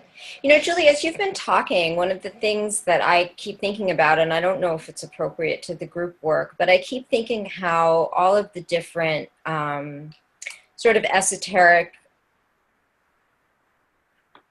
levels of understanding are each other, described in different ways. Yeah. So like sacred geometry and archetypes are the same thing. Yes. And I think it would be so helpful for me, and I don't know if it would be interesting to other people, to investigate that. Mm-hmm. Ah, wonderful. Okay, so that's the... I love that idea. I don't know, I've sensed within the group that this is really important for us to form a community, to make larger connections, to evolve and to integrate, and to have a safe place. We've all talked about how there have been places where we haven't been visible. I have felt safe growing up, but I see where I hide. Today was very eye-opening to me to really see where I hide. And yet here's a place I feel really safe. And I think there are more and more people that it creates a foundation.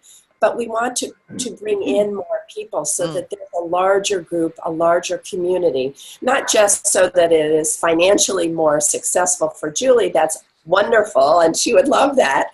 But it's really about forming this larger community and to make it worth the time and effort, and to raise the consciousness and to give people a place to grow and to learn some of these. I'm totally fascinated with the brain balancing, the 9 waves, with this spiral that makes so much sense. I just want more, because I know I'm really integrating a lot of this. And the more that I can listen to, other people speak, the more I feel like I grow and evolve.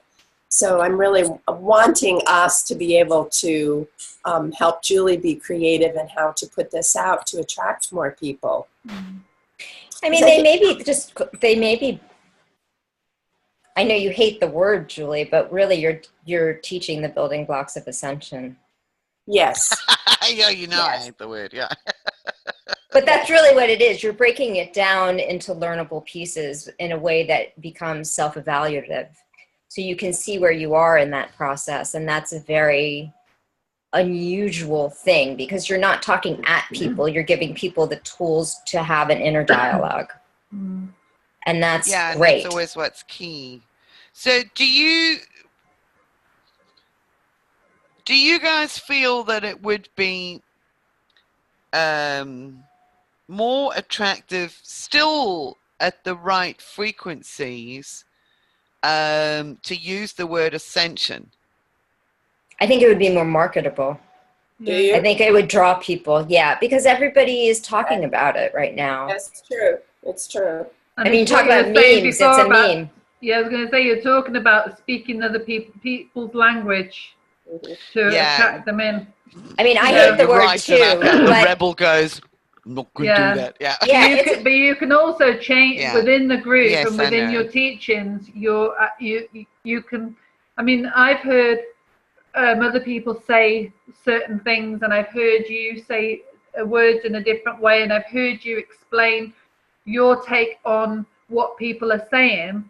And so when I hear somebody say something that, and then I hear you say, no, I don't believe that, but then I'll say, right, okay, well, where am I in that? Do you know what I mean? They're saying a word because that's the word they believe in. I get pulled more towards your teachings, obviously, because I'm resonating so much with this.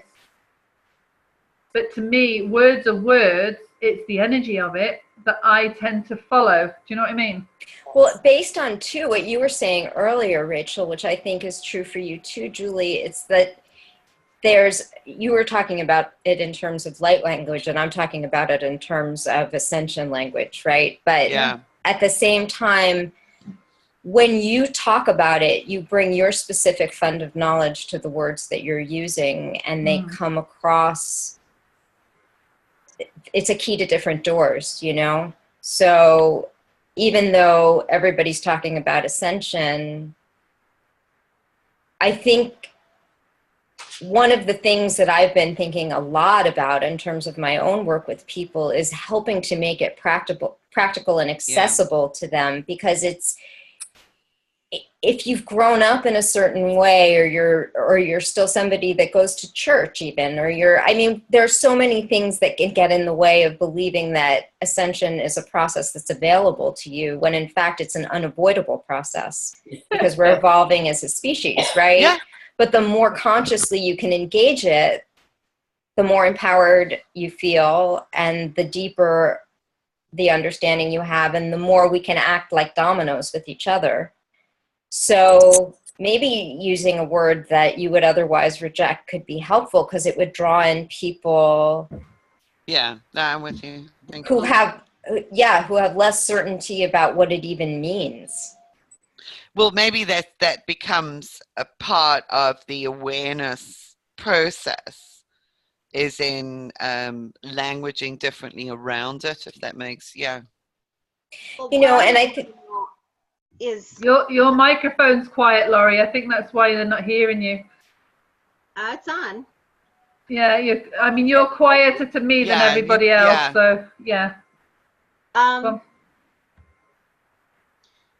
So, I mean, I'm just looking at this from a marketing perspective. If in fact I would like, what I'm understanding is the goal is to get more people into this group, so that it's more financially viable for Julie, and so that we also have an opportunity to learn and grow and expand with others. Is that what? Is that?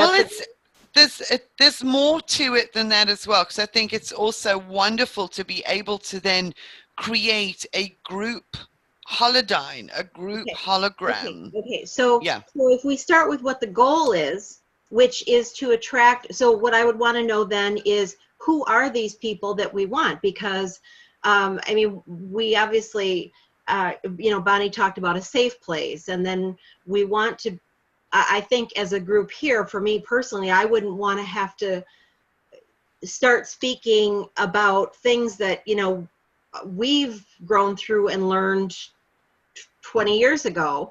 Yeah. I know I couldn't do that anyway. Okay. So again, what we want to do is, who are these people that we want to attract? And I think once we recognize who those people are that we want to attract, we can actually fit them into these graphs, and where are the majority of these people. And I would say a lot of those people are even in blue or orange, and they don't know the word ascension. So I heard everybody's talking about ascension. Not in my experience. I have clients, and I'm on this planet to awaken people, to help people who are on the verge of awakening. I say to them, very gingerly, have you heard the word ascension? No, I have no idea what that means. But yet their soul is on this journey. So they're not saying ascension. So we have to understand first, who are these people, and what is their language? What are they going to start? What's going to attract them? That's what marketing is. I mean, if the goal is to get more people into this group, I can help you with the marketing perspective. That's what I do. Thank you, Laurie, and thank you, everybody. From my perspective, we're really talking also old souls. So because we're talking old souls with an old soul perspective in this group, as a community, we're really talking about pulling people in that are up here.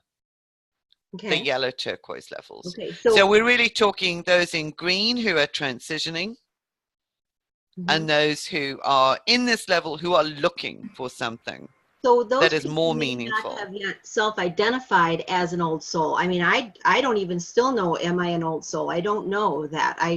You were an old soul. If you would have marketed it that way, I would not have joined. I identify myself as an old soul. I identify myself as someone who is driven to continue to expand. Yes, absolutely. So what we would do is identify what are the benefits those people in the yellow and the turquoise looking for, regardless of what words we might want to, titles we might want to put on it, but what are the benefits? We speak to them, you know, this is a group where you're going to be safe and you're going to be able to explore ideas that and feelings and things that you might have experienced but not had a community to share it with. That's what they want. They don't want titles. They want benefits. Yeah. It tends to be people who are looking for their purpose or their mission, isn't it? People come across that mission word, isn't it?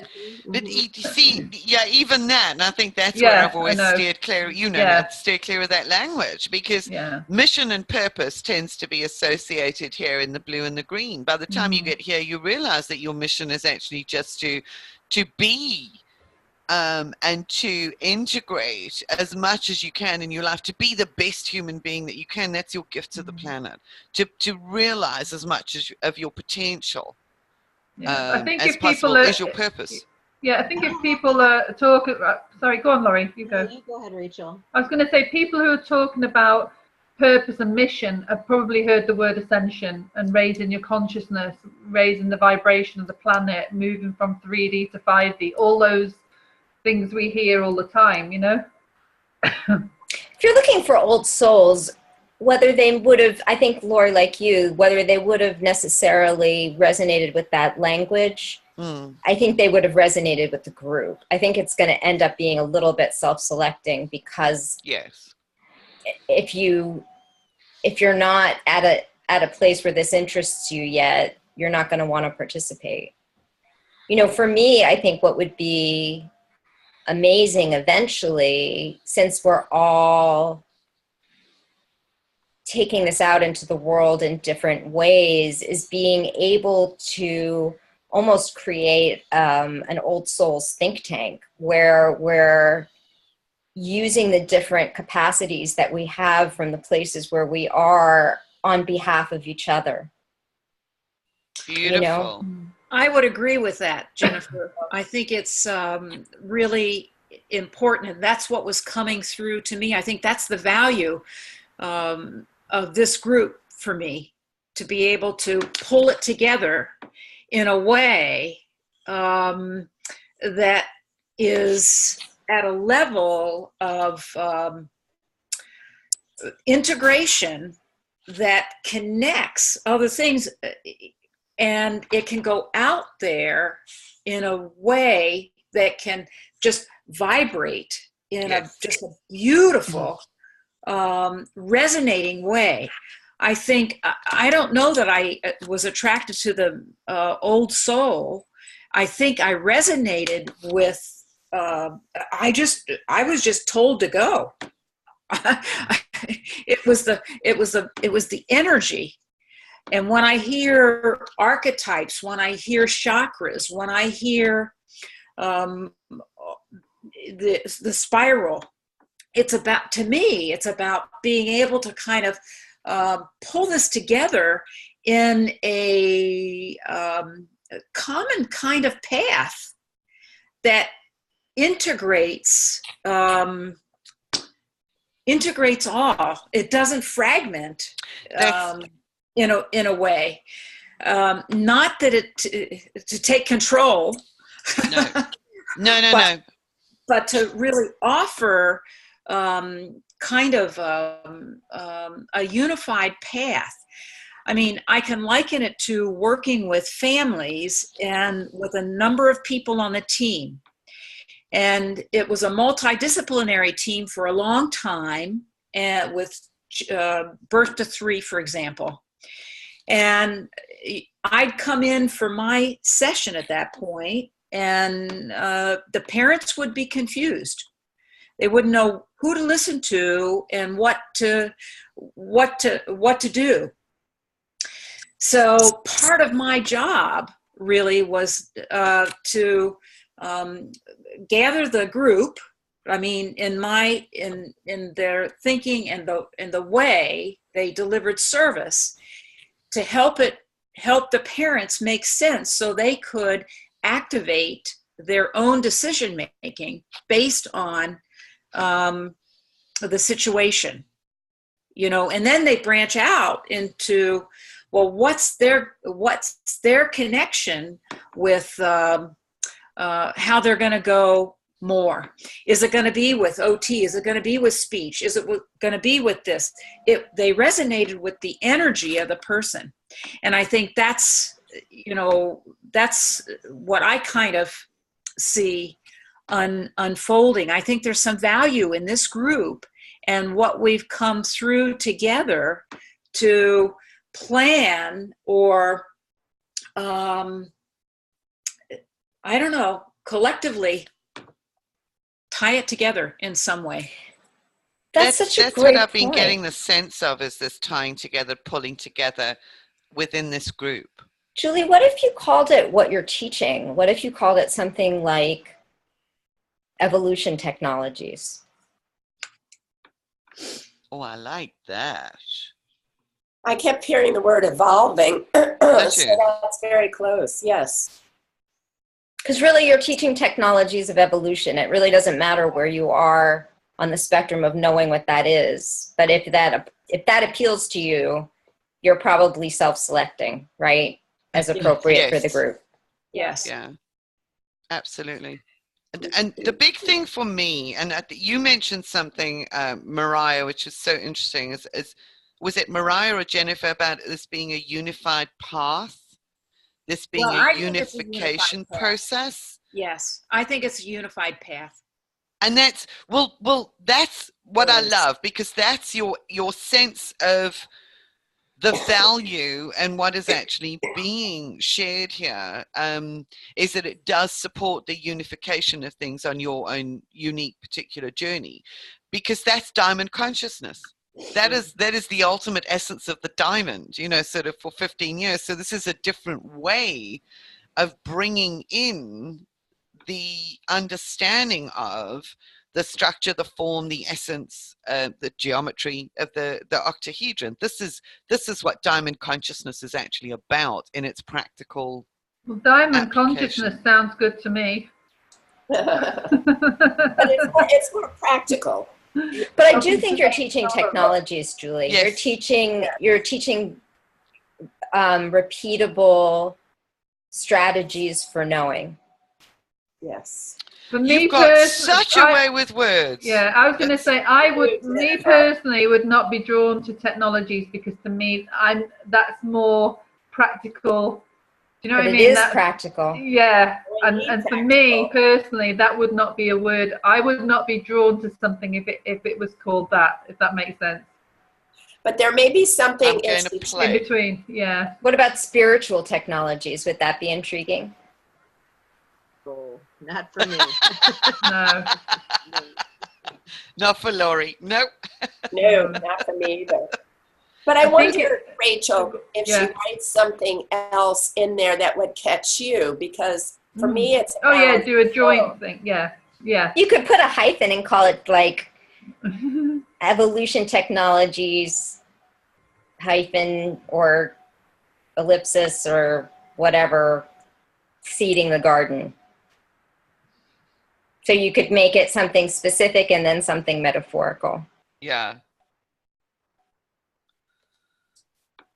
It needs to be that left and right brain balance. Yeah, but how perfect is that? Absolutely. So you get the left brain and the right brain together. You guys are amazing. You did wonderful. That's what it's about. I love it. So Thank you. In the how-to. So you say, so it's, you have the title like, whatever your evolutionary technologies, and then how to blah blah blah. Yeah. That's how you integrate both parts. Oh, beautiful. Yeah. That makes sense. Thank you. You guys are amazing. What would be really, really wonderful is to sort of, we'll put it together and get you guys. Do you know what? I've just looked up. Sorry, there's rainbows all over this room. Wow. The crystal, and the sun shining at exactly the right angle right now. That's beautiful. Right answers. Hey? Yes. Yeah, absolutely. Right answers. Rainbows, spirals. Is for me to put something together and then send it out to you guys, if you wouldn't mind. Just then, well, I can put it on the web page, our Facebook page. Send it out so that you guys can have your inputs. I would love to know sort of what your reactions, responses, and inputs are, and I think that way it becomes really a team effort at putting it out. That's the first thing, but the second thing is that once it's initiated and you get people starting to come in, I would love for you guys to be a part of the initial gathering so that you can share your experiences on the initial leg of the journey. And that would be at no cost. That's just a thank you for being here and helping me to establish the platform kind of thing. And to continue with that foundation to support the rest of the newcomers if you feel that that's appropriate. Julie, sorry. But yeah, just to share. I was just going to say, in the Diamond community, on the Facebook Diamond community, I've noticed new names of people popping up. So I don't know whether, because I mean, there's over 100 odd people in that group. And I know hardly anybody posts things in there, but there have been 1 or 2 new names popping up, because I've noticed if I put something, different people now are liking what I put in there. Yeah, so I don't know whether you could maybe put a post up and see who responds to it. Well, yeah, I'm going to set something up and see how it flows and put it out for you guys, because there's a huge amount actually that we can follow on with this, that it becomes an ongoing program of continual expansion. Not only expansion and integration as we actually go through. Continual expansion is a pretty good idea. Yeah? Yeah. I'm scribbling notes here. What? Yeah? The other thing I was going to say, Julie, is that a lot of the reason that I originally participated in this group is because I saw an interview with you and I liked you. So there might be some benefit if you were going to do some sort of a promotion to just have like a little clip of yourself talking about it, because we've been talking about energy so much, and what comes through you is so unique in the community that we all live in, because there is that balance between the practical and the intuitive. Yeah. And it's very compelling to me. Okay, thank you. I agree, Jennifer. Do some YouTube videos or something where, you know, like different to what you did when you talked about the, can't think what it's called now. You know, when you did about the, what is it called? That you really, the ancestral stuff. No, you know, when, I can't think what it was called now. You know, to do with the heart, it wasn't the heartbeat of the earth. You know what I mean? And you did a video to talk about it, and everyone was doing the wrong thing. I can't even think what they're called now. The waves, and everyone was saying, oh, the waves are peaked, and you were like, no, it's more than one. Schumann resonances. Oh, yes. Yeah. Oh, sorry. Yeah, that was, I just had a bee in my bonnet and I had to get that out. I know, but what I'm saying is, rather than do like a Zoom thing that you did there, just do you talking into the camera. I'll have to cut my hair. Talking about things. And put some makeup on. Yeah. But you know what I mean? If you're, because like everyone's saying, you have got a really huge presence. There's something, you know, about you. I know what it is for me. It is that balanced mind. Yeah. It's that wonderfully balanced mind where you bring science and logic and research and a whole history that you stand on the shoulders of the people that have come before you, and you're so generous with giving credit, right? You're very much about this is the work of this person, which I respect a lot because it tells me we this don't get here on our own. Well, None and it's of also us. not about your ego, which I think is a lot of what's Yes, that's happening it. for a lot of teachers out there. Yeah. And on top of that, you've done exhaustive work, so you really understand. You're not just presenting something you've worked with once. You've really done the work on your own, and you're bringing this to a group because you know it, which allows you to speak to it on a lot of different levels. And you can talk about the ninth wave and diamond tech and the diamond, you know, Yeah. you can talk about all of it. And I think that coming to that from a place of just generosity and intelligence and humility is, I think you're a pretty rare bird. I don't think that there are that many out there who are resonating in the way that you are, right? Thank you, Jennifer. That's just, yeah, thank you all.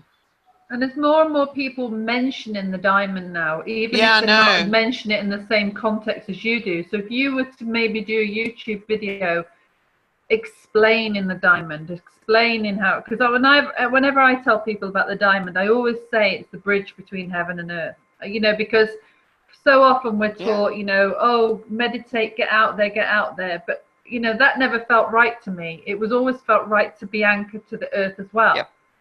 So for me, connecting with you when all them years ago was more about how it felt right to me, you know, being the connect, because earth means a lot to me. Yeah. So I didn't want to go off over there and away from the earth. So being connected to them both makes perfect sense. But to understand the diamond, and also how many people are talking about light codes, even if they don't say diamond light codes. Yes, I know. So there's so much that you could talk about that people can latch onto, even if it's not the same wording, if that makes sense. You know, they'll even if they just say, "Oh, what's this? Is interesting. What's she saying?" You know, there's so many things. You know, like I mean, it could be hours and hours long. Well, no, I'm just thinking, you know, I mean, if we gather, you know, sort of every 2 weeks, this will keep us going for the next 2 years. Yeah. And but that's where it becomes, I think, and it would become something really, really valuable for each and every one of us that's a part of this group, because it does strengthen the vibrational foundation that takes us forward, that helps to embed the holograms of this new way, this unified way of being in a much stronger way, and enables us to take that out into the world in our own unique ways, because every single one of us here is, you know, has a unique offering, and that's what I'm so grateful for with each and every one of you. Not just for your support, but for your gifts, for the gifts and the talents that you bring. And I don't say it's about having your mission or purpose. It's just being able to take that frequency out there and express it through all of those lenses so that it's shared. I think too that that whole idea of tribe that we were talking about earlier is really, we're on the cusp of changing the way the world paradigm functions. Yes. And I think that interdependence and working in this way is really going to be a huge part of it. Yeah. I think we're going to need each other. It's not even just that it's nice. Yes. I would agree. Yeah, absolutely. I totally agree. And I think that the world needs for people to have not just us, but lots of groups that function this way, right? Yeah. You know, I'm sorry, Jennifer. Yes. Oh, I'm done. Yeah. Yeah, that's one of the valuable things. I've been working with a group mainly because I felt like I needed something for this group, and I put it out there. We said we were going to try it for 6 weeks. We've met weekly for most parts, because we can talk and dialogue. We have a safe place. We can support each other. We bring in different avenues and different experiences. We kind of process them. So it's kind of an integrated think tank group, you know, and field tank group. And so I would hate to lose this group. It's different than the one I'm in, but I can see those being combined in some way over time. And a variety of these where we are, Lori, you know, your blues and oranges, you know, coming together in transition, you know, and just growing it, unfolding it just naturally. I also, what I'm kind of seeing as well is you guys almost becoming the centers of the groups out there, sort of this cascading. Yes. That from this place where we gather as a tribe, you become a linchpin in the network that is interdependent, and I love that word. I'll tell you something in a minute, that sort of cascades out there through each one of you that have been fundamental in creating and establishing the foundation for this. And I just wanted to tell you, Jennifer, that word interdependence I absolutely love. When I first got the light codes and I was sitting with them, there's one of them, the word I got was interdependence. And I went, yeah, I get that. It's really brilliant. And I put it down, and and then I was showing people, and everybody that I spoke to said, what does that mean? I said, you don't know what interdependence? And I thought, oh God, this is going to be too much work to try and explain to everybody what interdependence means. And this was like a good 12, 13 years ago. So I changed it to harmony. It's the harmony light code, actually. Because that was just a lot less work than say. But that interdependence factor is just so strong. Yeah. And so relevant to the times that we're living in. I also have to say the thing that's probably like the least politically correct thing that anybody has said yet is that I also feel a little bit protective, even though I haven't been able to participate in a few of the sessions, of the small core group, because each of us speaks so much, you know, and if it's really big, that gets harder. Yes. Yes, that is true. Or it just gets longer and longer. Or it gets longer and longer and longer. That's true. Yeah, no. We just like a day-long summit. We Well, you know, I think one of the things about that, Jennifer, is, and I feel that too, I feel like there's a protectiveness. Not an exclusive. I don't mean it that way. It's like this group feels right for me. Yeah. It feels solid. It feels very powerful. Yes, it does. In a very special way, a good way.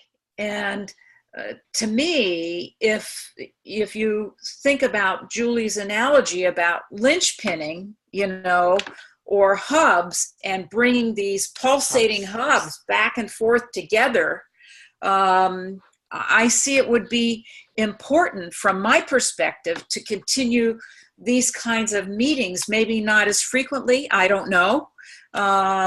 Maybe the context changes a little bit, I don't know.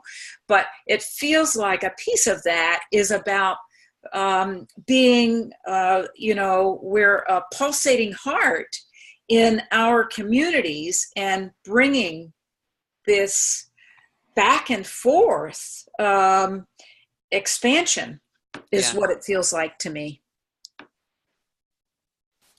Yeah, maybe there's a model, you know, and I don't want to get too hung up on modeling things, but a model where you guys sort of can take the essence of what we have done here also out, and that we maintain a core gathering while expanding the ripples outwards, so that there are more and more groups. I don't know how that feels for you. I actually do talk about the ninth wave as best I can in my group, and both of them have bought the book and read or are reading the book. And we try and incorporate that. But part of what I'm trying to do within my group is to get people to not get them, but help them, assist them in seeing who they are, you know, separate to, you don't have to be like that person, you don't have to be like that person, this is who you are and this is what you're bringing, which I suppose is the same with, you know, when you look at the charts, we're all of us so different, even though we're more or less resonating in the same colors.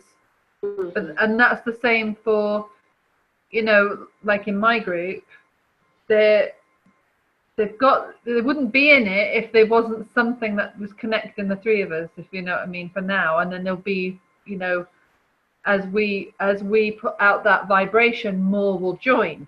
And I have no doubt about that.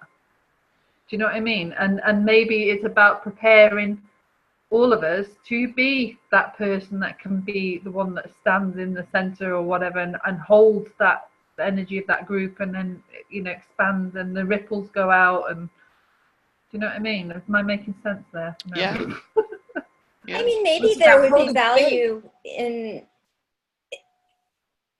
whatever else happens, Julie, in preserving time for the core group or others that are really interested to continue to meet without you having to do so much preparation, but just to have these kinds of conversations. Yes, that's a very good point. That's a good idea.